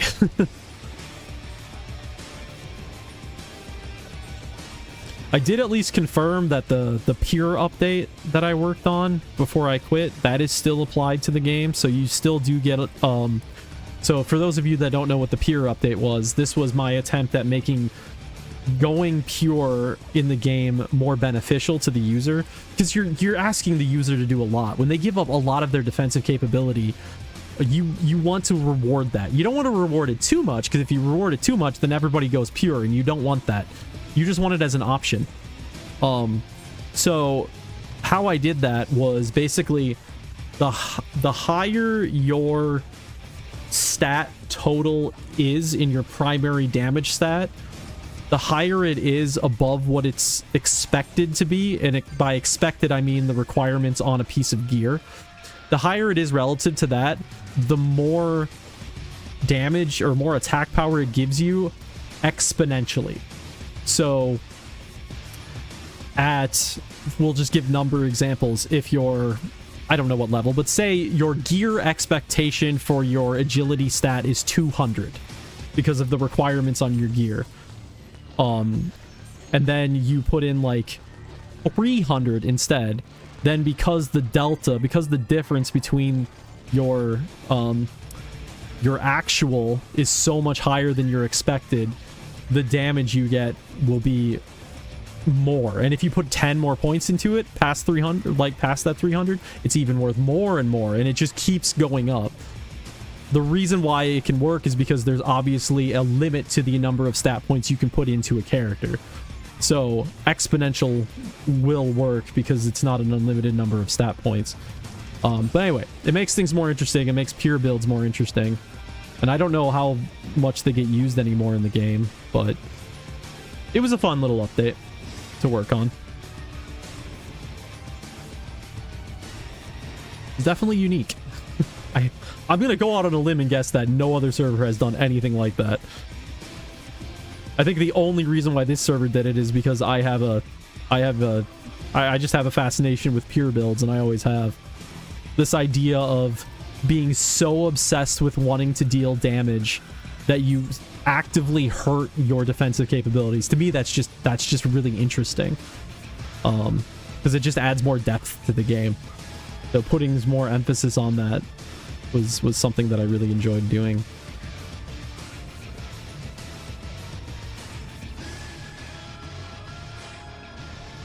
Because it's just fun. Like when I logged on that archer, and the fact that it actually honestly speaks to, I think, a good thing about the balance of the game. The fact that I logged onto that very pure archer and was getting my ass kicked is a good thing.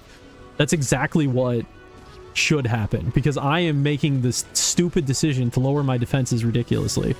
So I should pay for it. And I actually kind of like that. Now it's making me think more about the build. Now I'm like, okay, well, what's the bare minimum I can handle? Can I go up to FPA? Is that going to be fine? Is it still worth it with the amount of damage buff I get? Like, I like that. I like the more it makes you think about the game. Because again, like I talked about before, Pristontale is a relatively simple game, and you can only do so much to make it interesting. I finished a queue, and I don't remember when that was. I'm on all these tangents right now.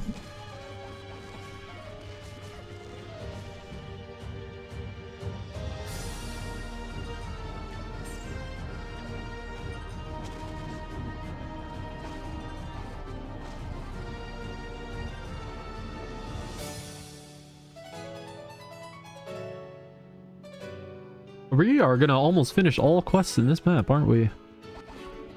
What do we got? 35 minutes till reset?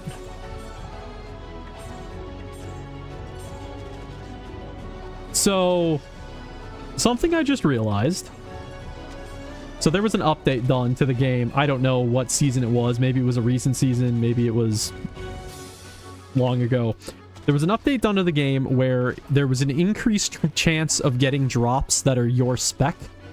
And I just realized what that means for the game. It's a good idea of an update, but actually there's some implications that provides to the game that I don't know if we're taken into account. Now, as I play the Atlanta, I get a lot more javelin drops. Javelins are one of the most efficient things that can drop for you in terms of its price per weight and price per area that it takes up within your inventory. As you just saw when I just NPC'd all that, I had like 5 javelins. So because we increased the chance of gear dropping for your spec, it means we also increase the chance of your gear's item dropping, which means we just made it an unbalanced state in terms of the amount of potential money there is to generate while just grinding. Because now classes that have weapons that are more efficient, I mean, it's only Atlanta, no other class matches that will have more better drop. Anyway, that's an interesting thing I just realized. Again, it's just like every little change just has some kind of impact down the line.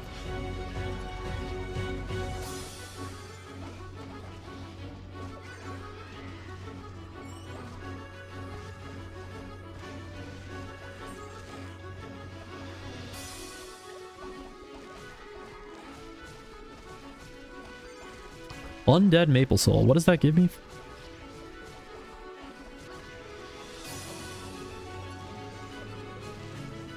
What's my... Oh yeah, I was like messing around with this. What was this? What did this one do for me? Oh, is it left click or right click? I don't want to put a point into it. I think it's... Ah, it's left click. God damn it, I did it wrong. Okay, we have...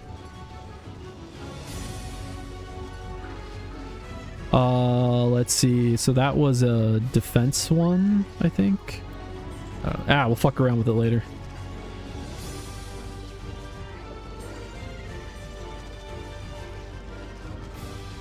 So the money side balance thing, maybe it's not that big of an impact, but there is still an impact.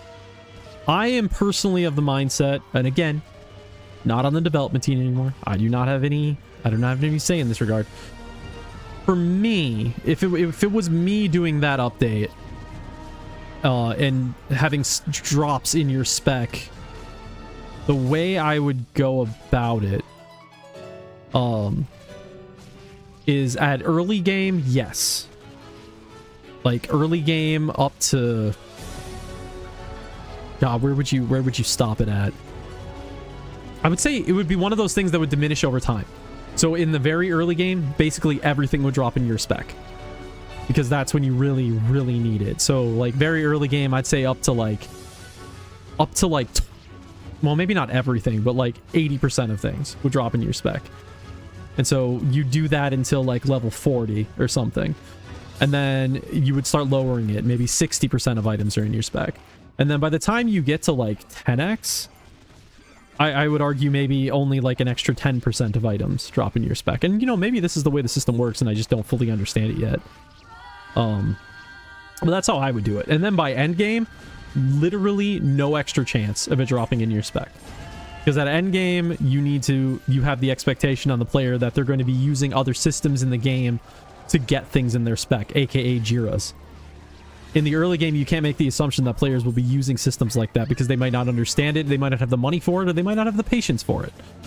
So, but at endgame, when a player has established themselves in the game,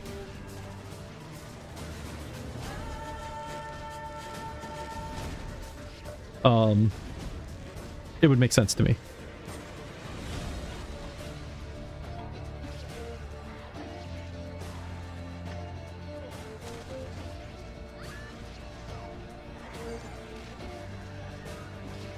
All right, we get to solo. Dude, pick up your gold, man. I just picked up 67,000 gold. My man, you gotta take those free handouts. They add up.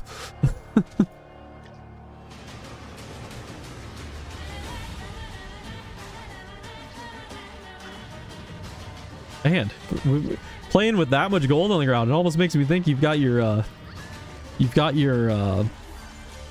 loot filter to disable gold drops.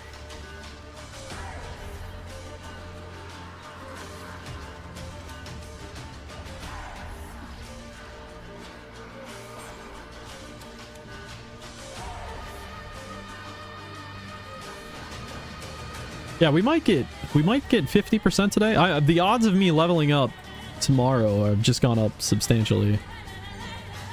Honestly wonder,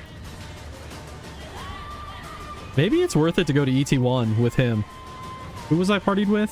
Gulman? I might go to ET1 because I've got like the party quests to do and shit, so it might be worth it to check out ET1. We shall see. Whoops. Let's see. I guess we don't have to cancel our quest here to go ET1. Alright, cool. We'll join up with those guys. We'll see if they'll party me. Oh, I should probably pick up a quest, you know. The whole reason I'm going to be doing this.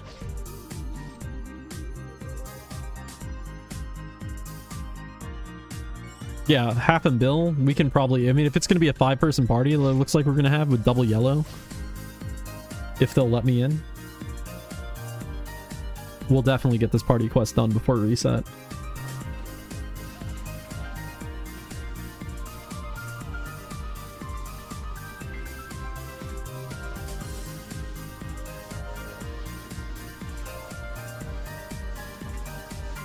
Anybody? Anybody?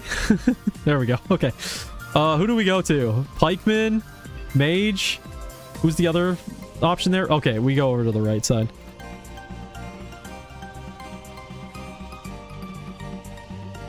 We go to the auto mech Pike because it's only one central AoE person.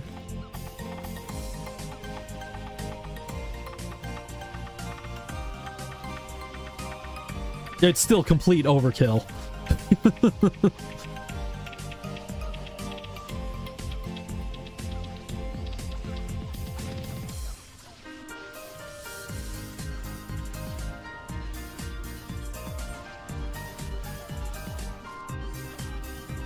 Is it not spamming? There we go.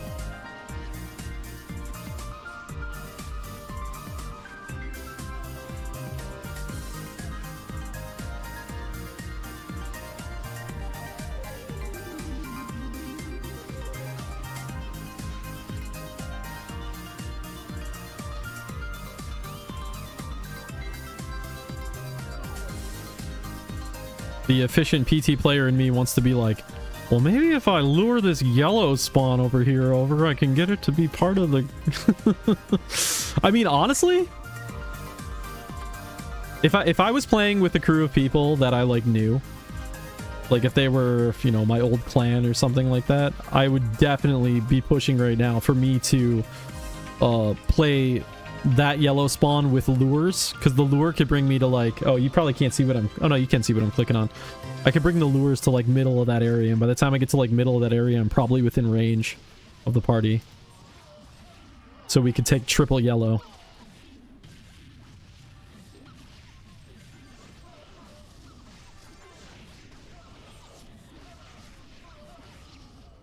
Oh god.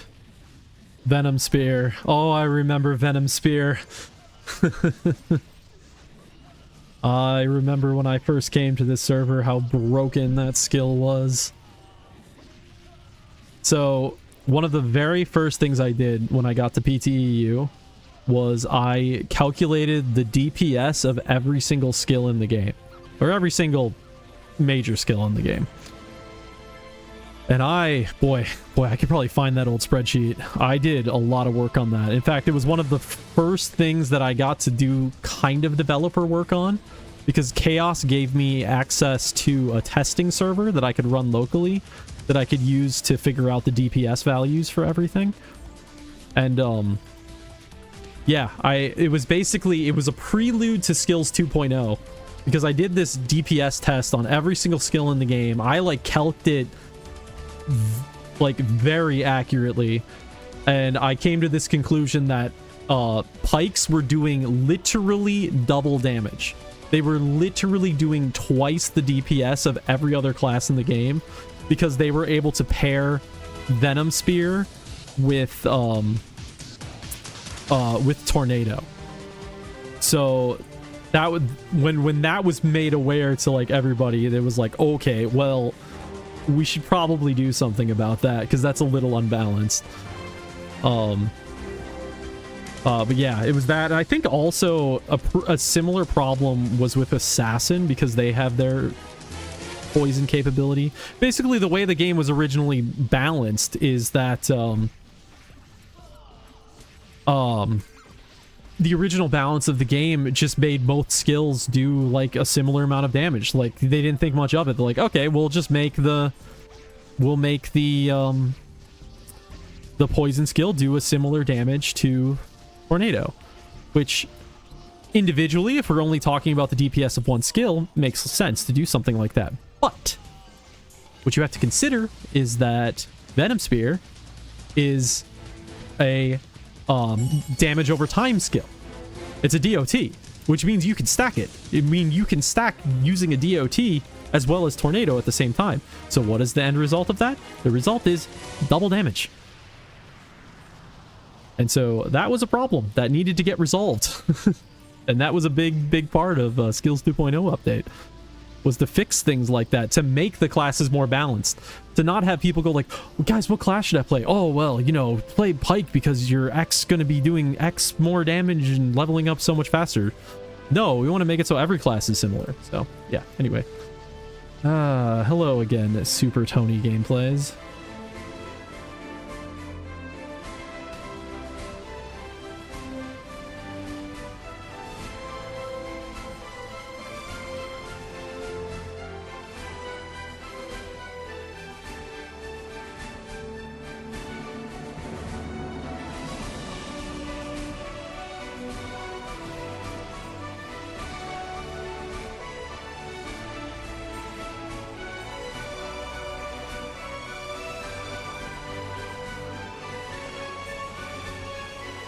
Oh, but yeah, that was interesting. That was just, there was a lot to learn. And when I say I went hardcore on these DPS calculations, my god, did I go hardcore. So because I had access to the test server, it means I also had access to the like admin related, or like the GM tools that existed within the game. And one of those GM tools is basically on screen, it'll just list off a ton of information about what's happening with the character at that time. And one of the pieces of information it would put out is the like the animation cycle that a character was at, which is, there's a whole bunch of game design, game programming, technical reasons behind it. But basically what that meant I could do is I could track the exact number of animations, like cycles, that every skill took. And if I could track that, then I could track the exact amount of time, literally to the millisecond, that a skill's activation took. So if you can calculate the exact amount of time that something takes to be used, while at the same time knowing the amount of damage it does, then you're able to calculate the DPS, the damage per second. So I like calced the DPS down to literally like the millisecond.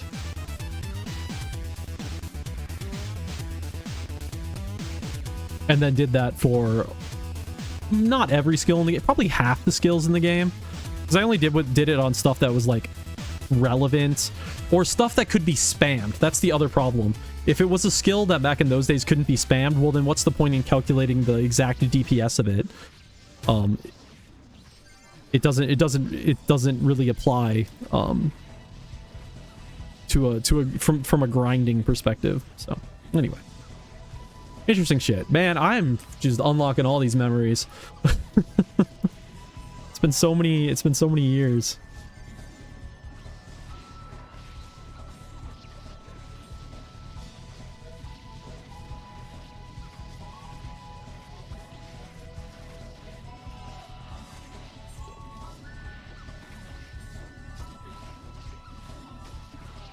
What's my, come on, keep attacking the Z10. There you go. Good. So you get 21 mil for Z10s here. Okay, so it's 6 mil gap difference than, ET2. Interesting.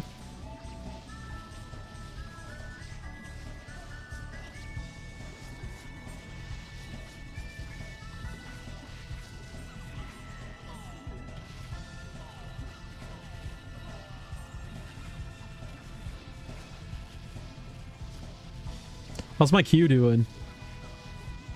Oh, it's over there. Got it. 520. We got 200 to go.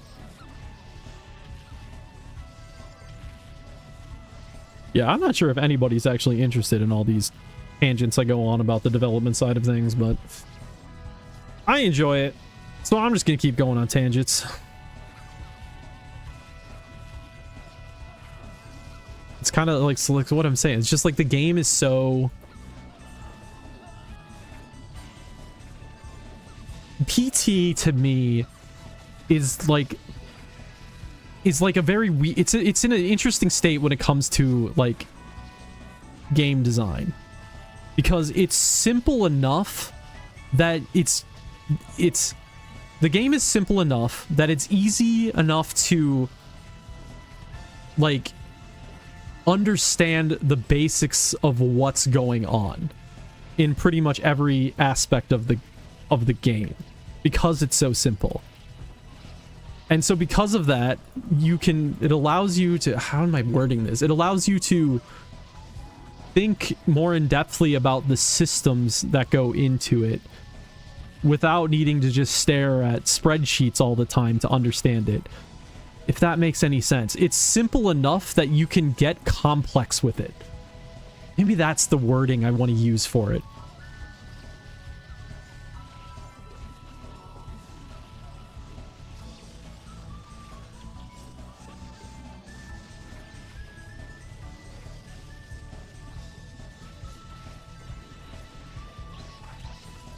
Because, you know, if you were to talk about a game like WoW or something, one that has just way more depth, just tons and tons more depth, it's hard to like quantify everything about that because there's so many different layers that go into it. Whereas Pristontale, it is incredibly simple, the layers that are going into stuff.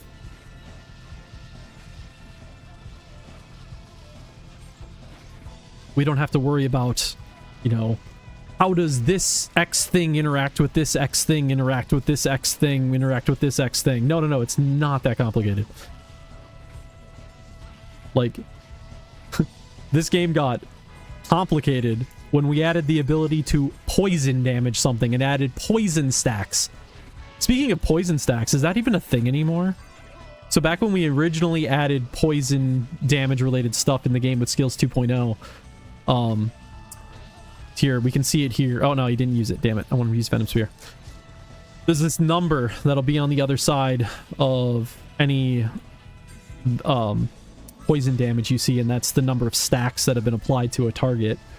And it used to be that, like, as you put down skills, your stack count would increase, but I don't know if we really use that feature anymore. I think we just max it out to 5 stacks, like, right away now. But it was a way of, like, you'd keep re-enabling your poison on something, and you'd want to keep it at max stacks as long as possible. So just another mechanic to add into it. I guess we'll do Gorgons. Yeah, we're at 43%. We are already past what my goal was for the day. Hell yeah.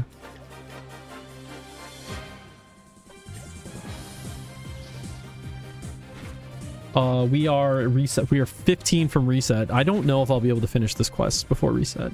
We'll see. But it's time. We will finish this quest before reset.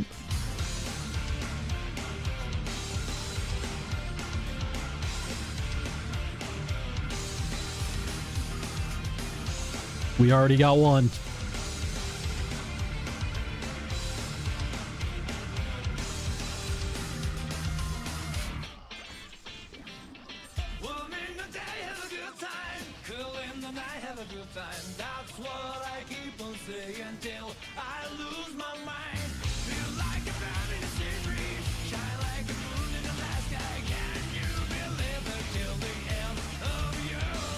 There's another. We gotta average over 1 a minute.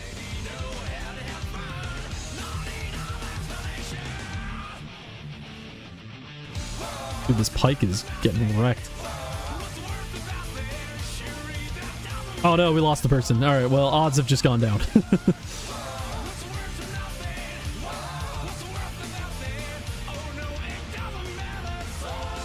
Jesus, I have a lot of work messages.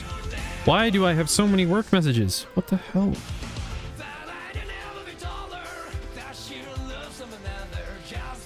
What?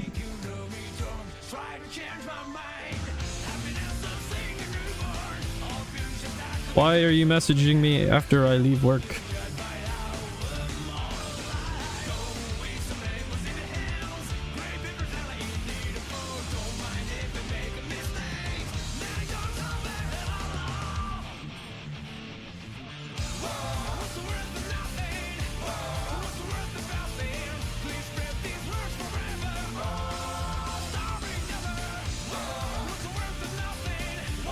Dorgan. I want Dorgan. Yeah, there's no way we're getting 15. Oh well.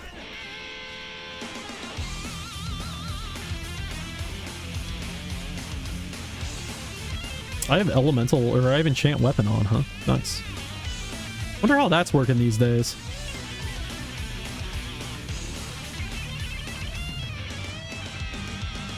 That's been a skill that's complicated things since its inception.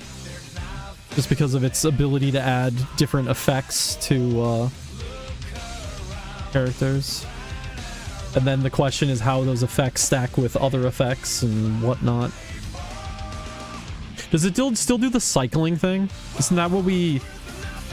Because, like, the original version of Enchant Weapon, as we all know from the original game, was someone would cast it on you, and it would just pick a random one of the 3 elements. And so if you didn't get the element you wanted, you would just cast it again, and you would cast it again, and you would keep casting it, and until you got the one you wanted. But I think we changed it at one point, so now it rotates through the 3 different elements. So that way, like, you don't have to worry about that, right? Well, it's not that you don't have to worry about it, it just changes the whole nature of how it works. And I think that's where it still rests. I think that's where it's at.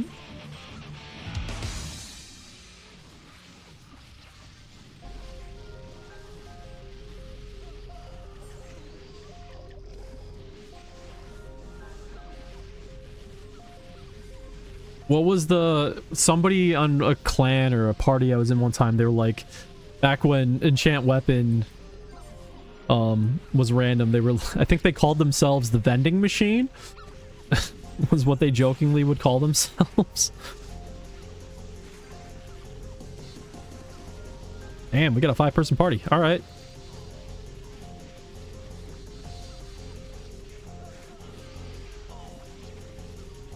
Dude, a 5-person party in ET1 and it's not seasonal server. This is crazy.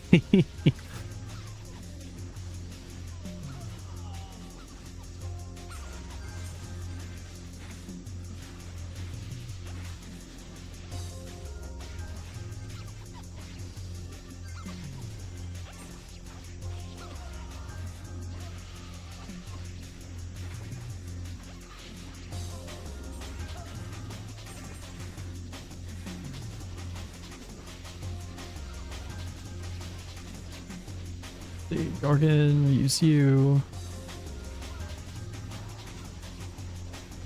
Get all those guys. All right. Bring your summon with you. All right, perfect.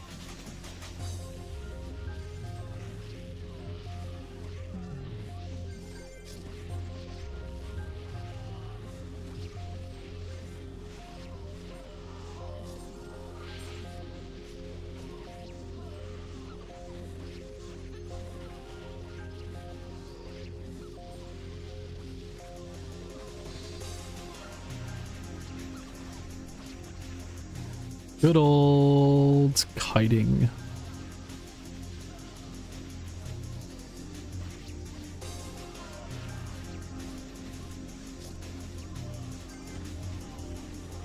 Oh, and there goes my fun kiting.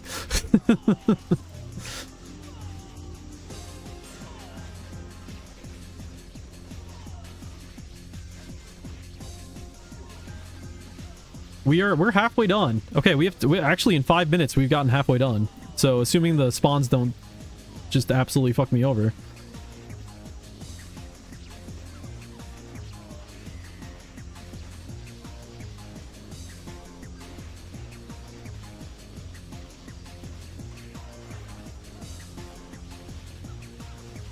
Wait, let's see. I think there. Good old glitchy Pristontale. There's just an effect happening way down there. What is it? Who knows?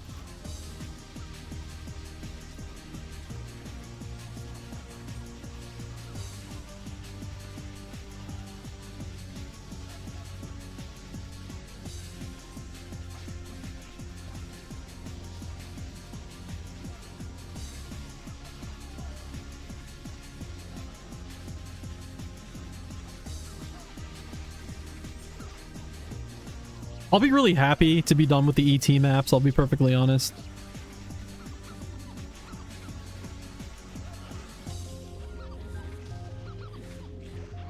Just because of the... I don't like the spirit monsters. They bug me. Just because of the sound effects they make. Like, just constantly hearing, like, a fighter dying in the background just gets old.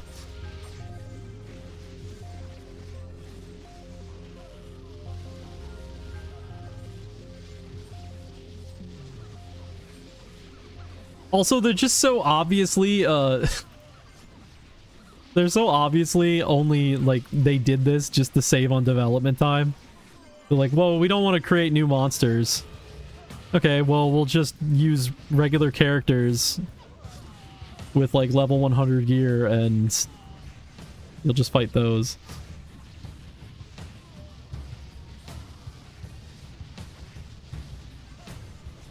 Definitely a sign of the times. The development on the game was not as extreme as at the beginning.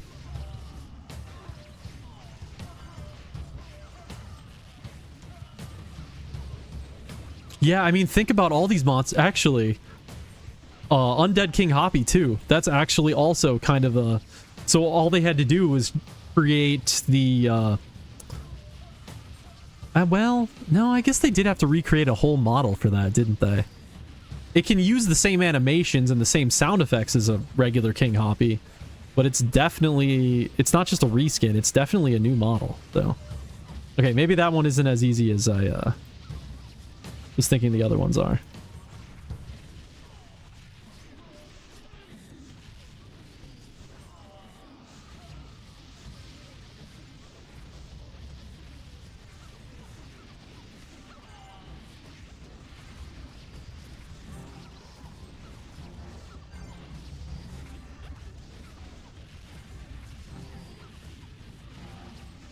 Am I only fighting? Oh no, I'm not with only. I was wondering if I was only with the Celestials people. No, this party's got some other people in it. I've definitely played with a lot of them. There's a lot of people in that Celestials clan.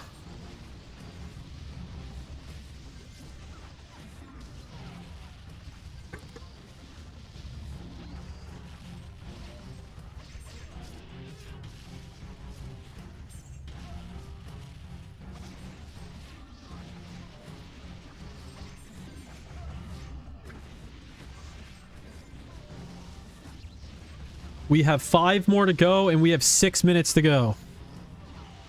We need a Gorgon a minute. Can we do it?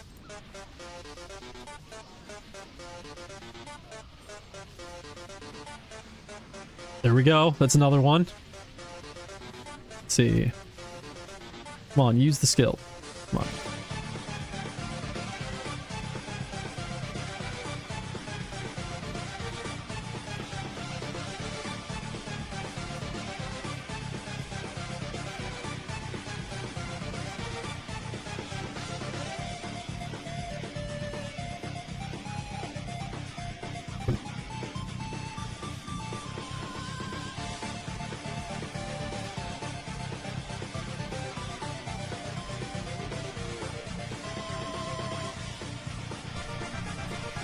Two more.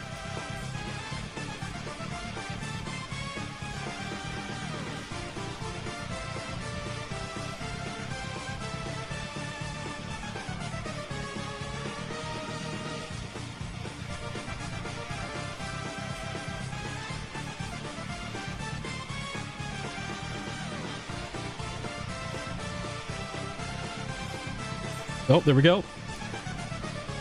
One more.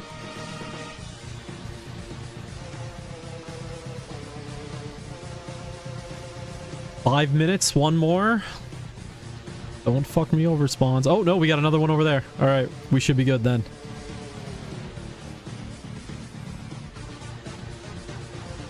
There we go, done. We did it. Holy shit, we did it. I didn't think it was gonna happen.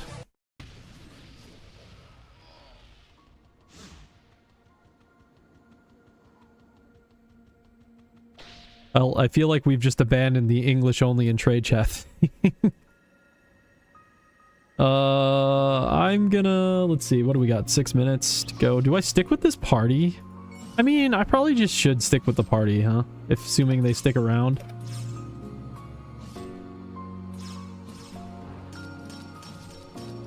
And maybe get, like, the, Dude, I have so many forces. Forces drop so frequently. But maybe do some of the, Did I not just buy pots? There we go. Do some of these early quests. Man, yeah. I'm gonna want to go back for Q in 3 minutes. So we're not gonna finish this one that we grabbed. Here, while we're in the reset time.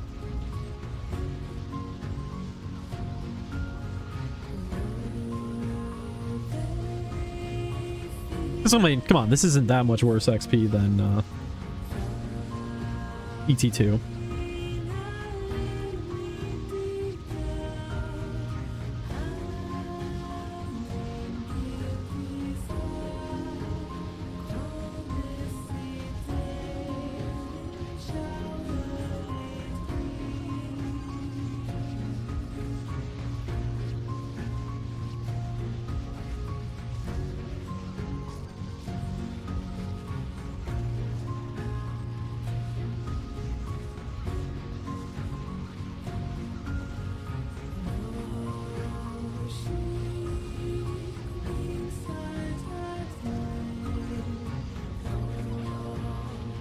I probably didn't need to buy as many pots as I just bought, did I? No, I absolutely did not need to buy as many pots as I just bought. I'm not used to having so much to pick up.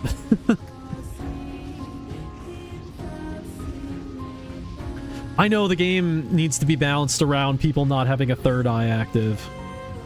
So I'm guessing the pot drop rate is just high just because I have a third eye going on. All right, we're over halfway done. We have hit 50%. We are 50% away from 105.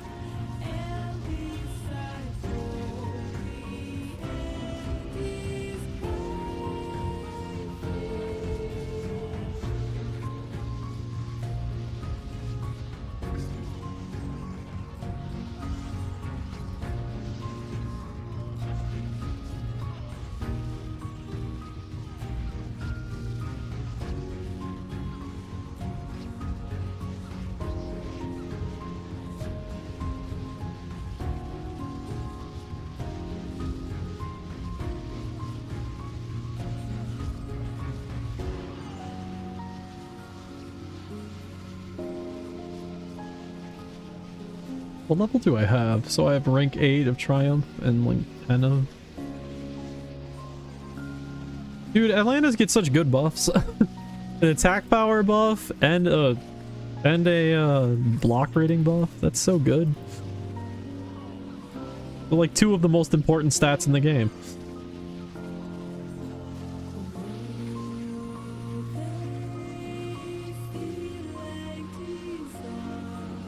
Okay, we are at reset. 30 minutes till boss.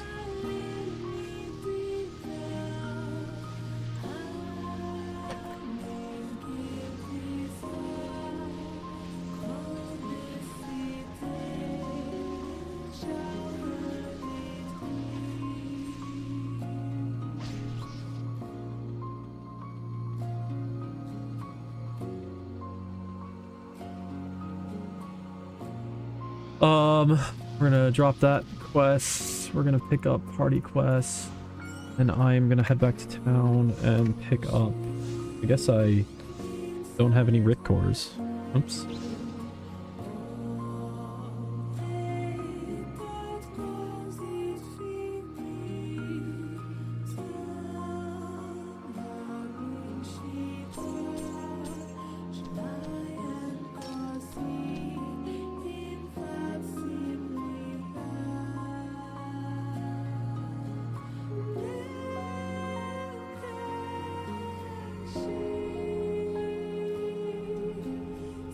I don't have... Oh, I still have Gorgoniac. I don't want Gorgoniac though, I want Devil Shy. That spawns at the same time. Yeah. Let's head back. Oh, I have a solo key to turn in. Let's pick up it again, even though we're not going to need it for a little bit, hopefully.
Holy shit, we got a full party. Don't kick me. I'll be there. Just needed to get a boss quest.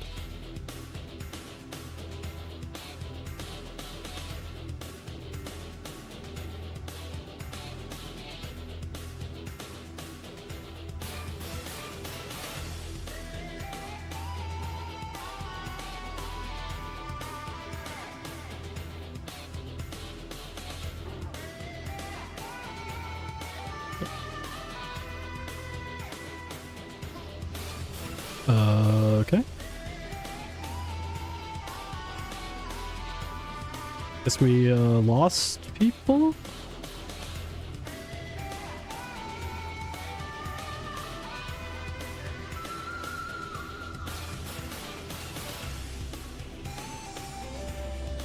Man, we have got such a full party. We've got more than a full party.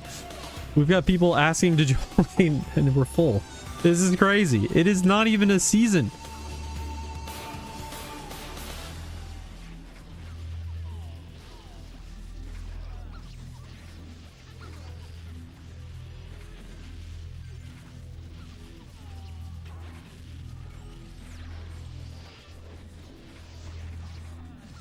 What level FON do we got? Level 8. Nice.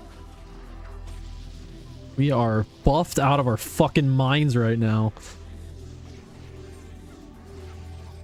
We just need that mage to give us some enchant weapon. And fuck it, why not? The fighter just give us the undead skill, even though I don't think it really does much in this map. Oh wait, no, undead. No, it's demon. That's right. It's demon that fighter does, and that doesn't really do much for us in this map.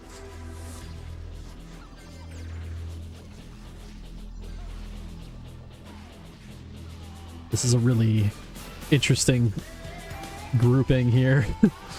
Atlanta, Archer, and a bike. Okay.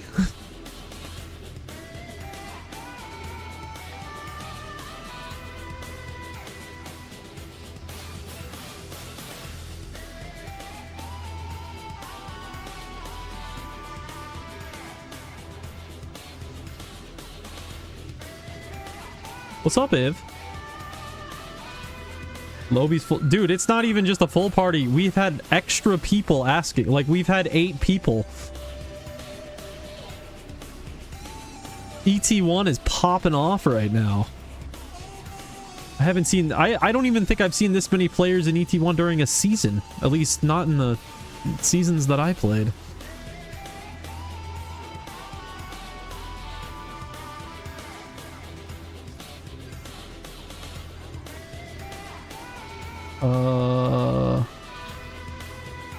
What is happening here? Am I about to get kicked from the party? I feel like I might be about to get kicked from the party. Because it looks like the Celestial people might all be partying together. It's fine. That's cool. Whatever you guys gotta do.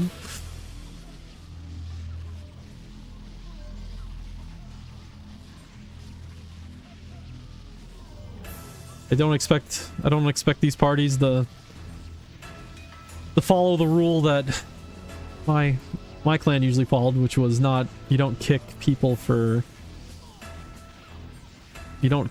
clan. I kick you for never using X-Rage. I'm just not feeling it. I use it on single targets. Does X-Rage do AoE? I'm still not like 100% sure about that. I don't know if this person is talking to me. It does do AoE. It should not do AoE. Alright. I will put it on... I will put it on my left click permanently. At BC Bridge, you just spam it? Okay. Well, that sounds... Yeah, that sounds pretty broken. I really hope these guys aren't talking to me. Because I can't understand a word.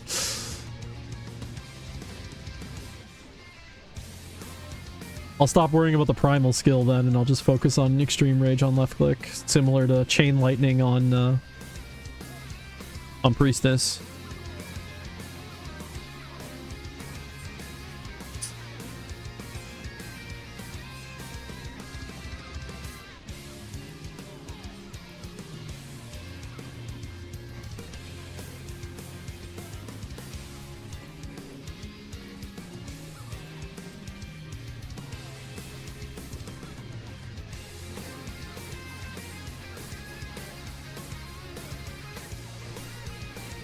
Are the BC fights pretty good these days, Iv? A lot of people show up.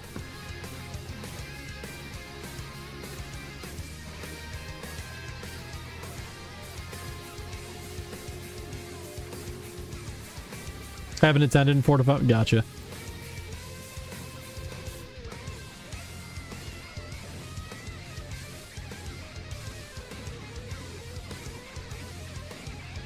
Should we do a BC live stream? What time does BC happen? What time does it happen for you, Iv? I think we're in the same time zone, right? What time on Saturday is that?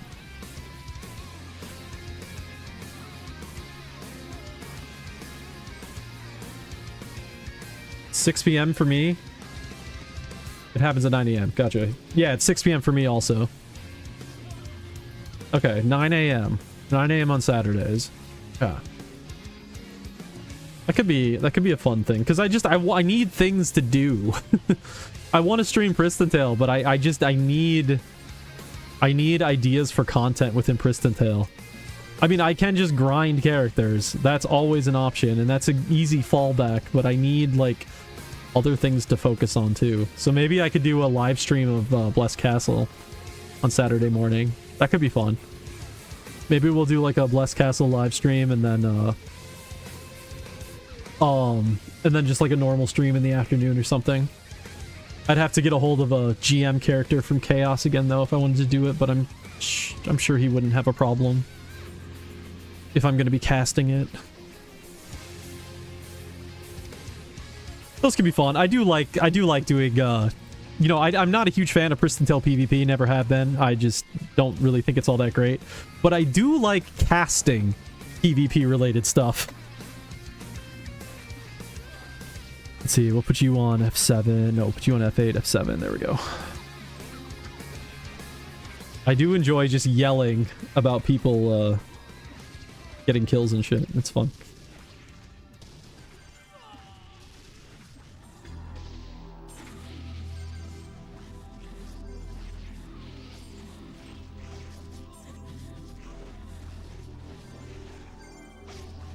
Like, some of my favorite things to cast were when I casted the 1v1 tournament things that Chaos would run. Those were fun.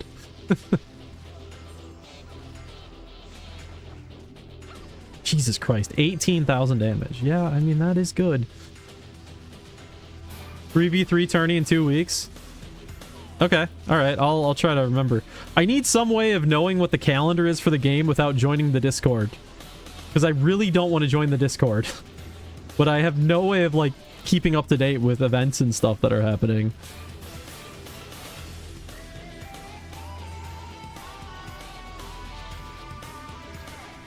I just feel like once I join the Discord, it's going to be like it was previously, and I don't want to return to that. I don't want to go back to that way of things.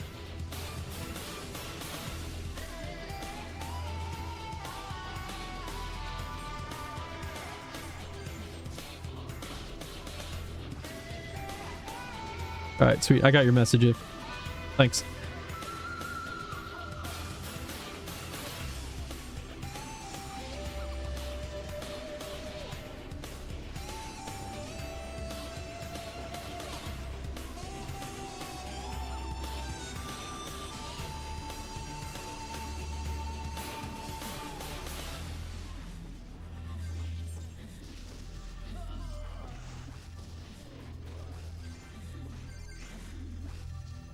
Yeah, I think I'll aim to do that. I think I'll talk with Chaos tomorrow. So I'm sure he's asleep at this point. Talk with him tomorrow and see if he's cool with me doing it. Well, I mean, it depends. Is this Blessed Castle this week going to be interesting? I guess there's always the chance that it's a boring week. And people aren't, like, attacking or anything. I'd assume not, because it's Babel?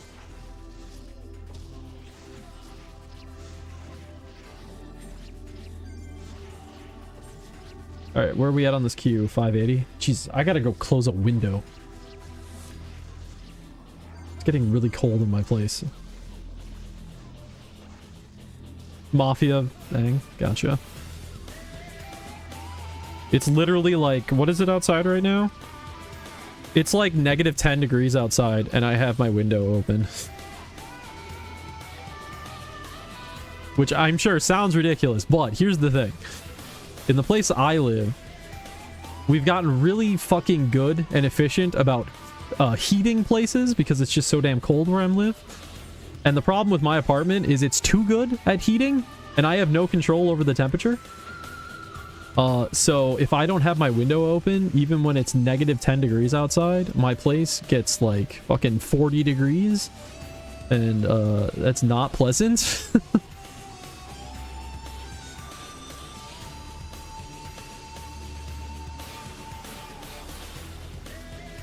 But it's getting a little chilly now.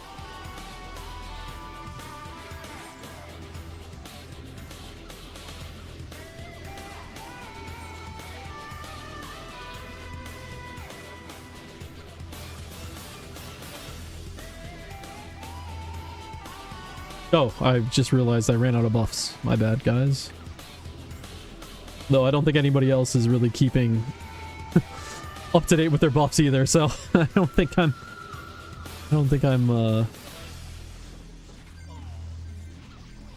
alone in that regard. So you basically have a volcano. Dude, it's fucking hot. It's fucking hot. It gets so hot in here. Especially with my computer and my everything set up that I have in here. If I don't like do something to control the temperature, it gets so hot.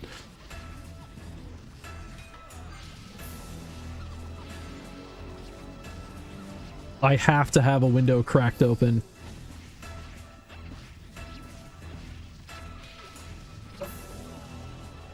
I'm also on like the upper level of the place I live at, so that affects things too.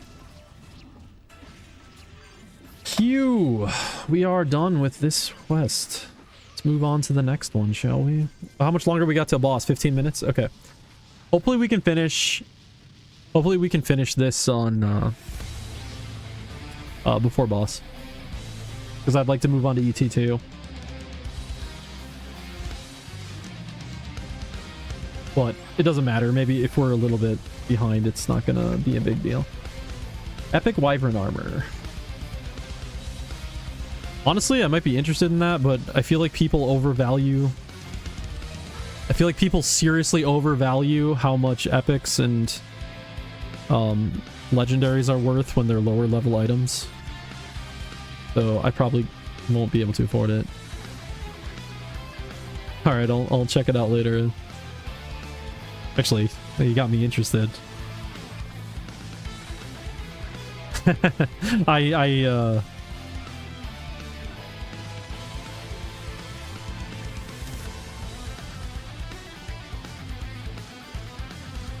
Yeah, I know a little bit about that.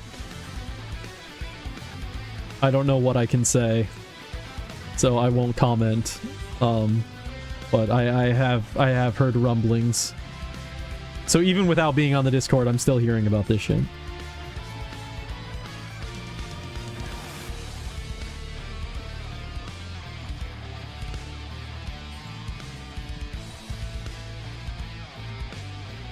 Well, I'm still in a chat with Chaos and Verberin. Our little like developer chat we've had going for like 4 years, so I do hear rumblings on occasion.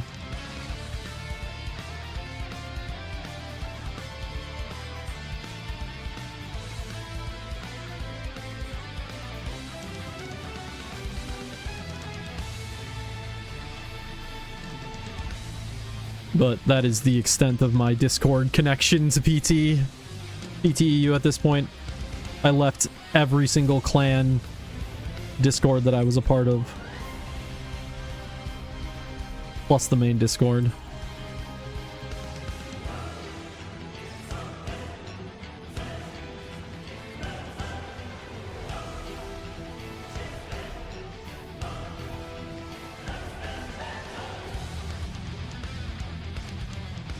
Dude, so many pots on the ground.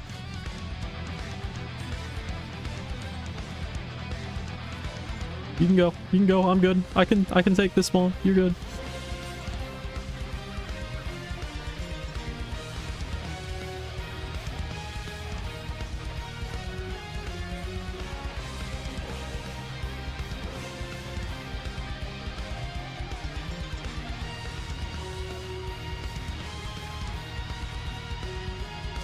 "12 minutes to boss. I need to not forget." Also, I need to not forget that I've got the quest for Devil Shy. Right? Devil Shy? Is that... Am I getting that right? Yeah, Devil Shy.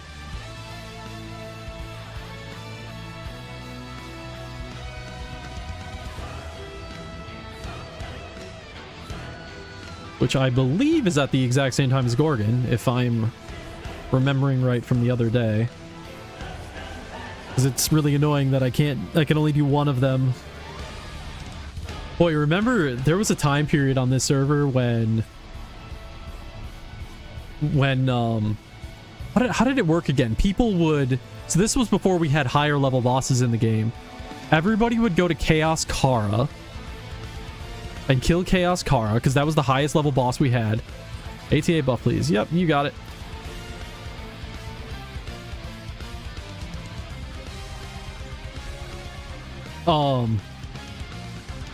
Then they would go back to town.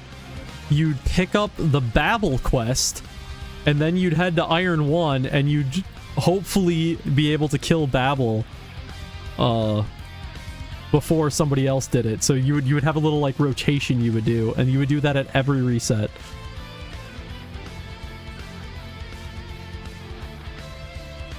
God, what a time that was. That was so long ago now. Because yeah, the highest boss in the game, believe it or not, the highest boss in the game at that point was Chaos fucking Kara. We did not have much back in those days. No, you could get it without needing a Union Core. I definitely did it without a Union Core. You would take the teleport guy, Clever Neuter, the original version of Clever Neuter, and you would take that to Forbidden Land. You would take that to Forbidden Land, and then you would go from Forbidden into I-1 and get to it. That was the normal rotation I would do every night. Hell, some of my old streams on this channel probably show me doing that run.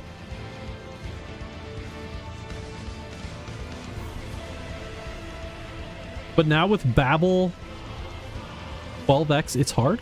Sorry, I don't get it. Is there a higher level Babel now?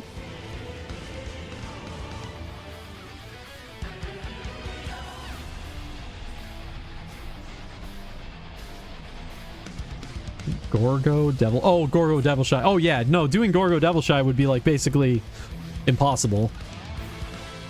For multiple reasons. A, I would like to be able to do both quests, but obviously that's not possible. And then B, by the time one of them is dead, the other one's probably also almost dead. And you're not going to be able to coordinate that with people. Like back in those days, I feel like you kind of did coordinate that with people. The server was small enough. But nowadays, good luck.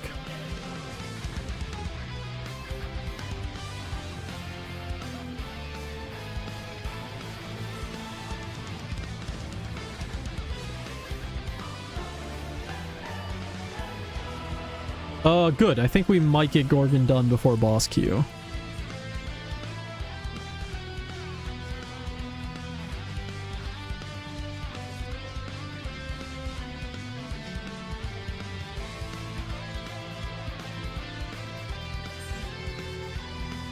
Should unlocks 1 Zeton, 1 decoy, 1... Yeah, I heard that... Don't the Hoppy and Raby give you an XP boost? Yeah. Yeah, somebody was telling me about that. Honestly, I probably won't bother because I'm really not playing to level up as fast as possible. I'm just playing to have something to do on stream.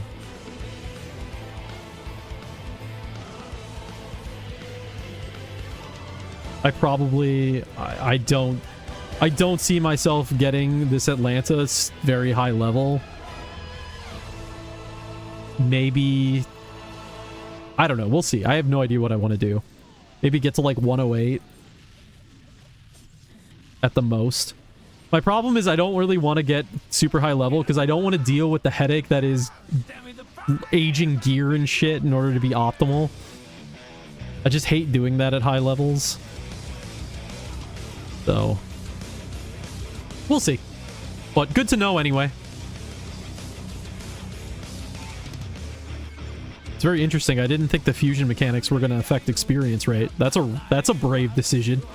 Development decision.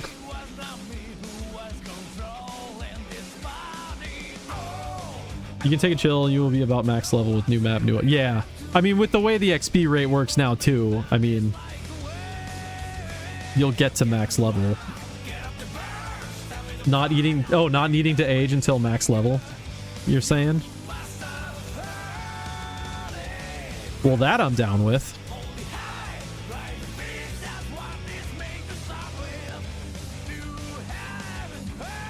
Yeah, it's a waste. Okay. I was kind of feeling that way. I was actually having this conversation with Urban Chaos the other day where I was like, because of the increase in experience rate, it kind of has diminished the point in investing in your gear.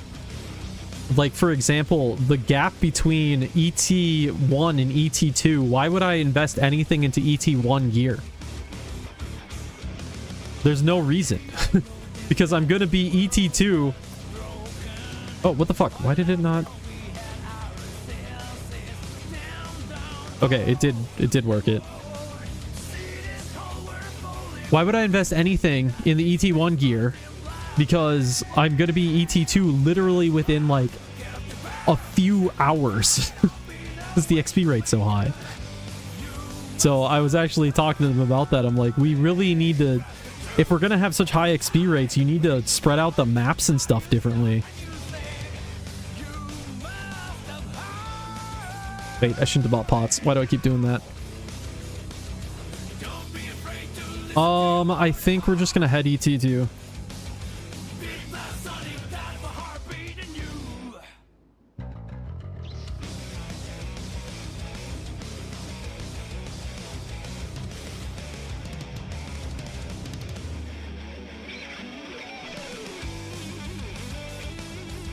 Which I imagine that is a similar problem you get, because these maps and these they were just designed for such slower XP rates.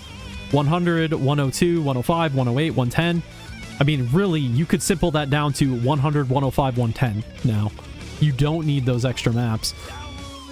The problem is then, like, well, what do you do with the maps? they're good maps. So do you rebalance everything? Do you shift down? I don't know. I don't know what you do. There's a lot of design questions about that, and I'm just gonna guess probably never gonna get addressed.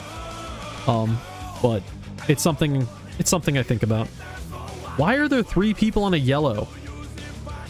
What the fuck? Why are you triple a yellow? What a waste. Okay, we got Devil Shy, so we got 4 minutes here. Alright, I'm gonna be right back. We will be back for the boss.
All right, we still got 2.5 minutes left, but we'll just chill for a minute here.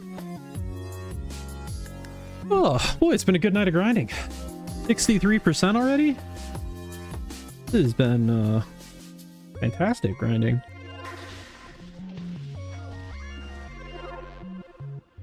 Chilling doesn't give XP. You're right. You are right. I'm ruining my XP rate right now. Should be ashamed.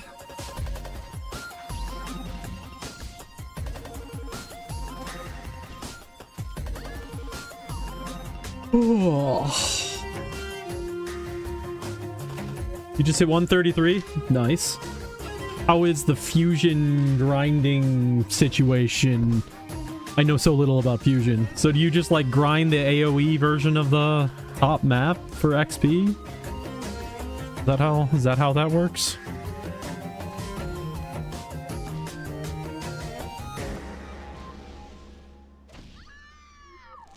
I really gotta add some kind of notification for YouTube subscribers. Questing will give you 1.5 fusion levels. Gotcha. Well, that's cool. Oh, I'm gonna need to switch into a single target skill, huh? We'll put Vengeance on right click.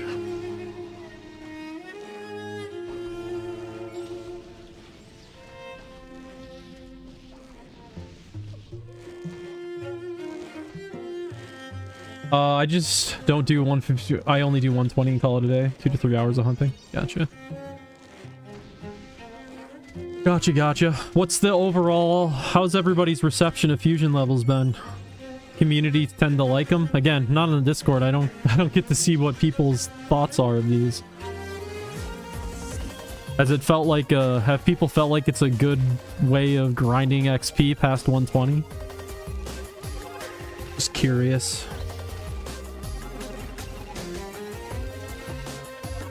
Does it still give you enough enough interest? I mean, obviously it does. Think people like it? Yeah. That's good. That's good that there's a system like that that lets people still grind away past 120 without breaking the game, because that's always the fear.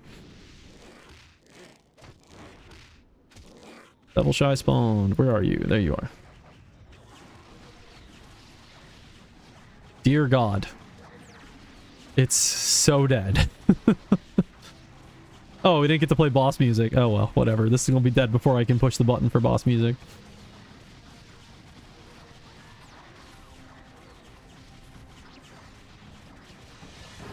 Okay, we're playing boss music anyway.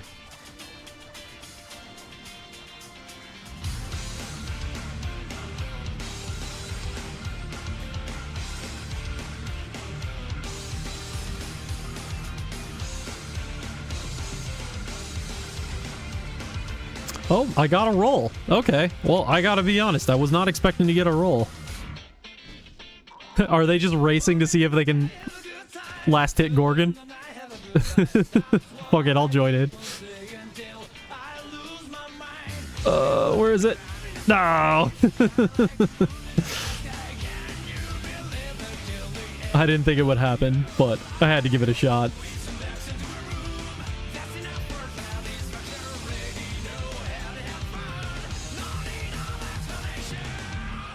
Do our rolls here.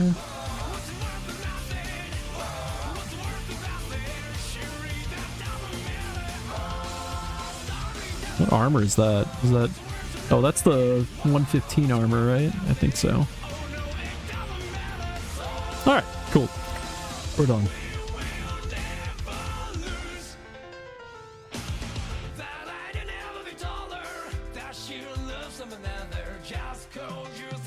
Alright, so I was hoping to get up to 40%, and I thought that was going to be a stretch if I could make it to 40% tonight.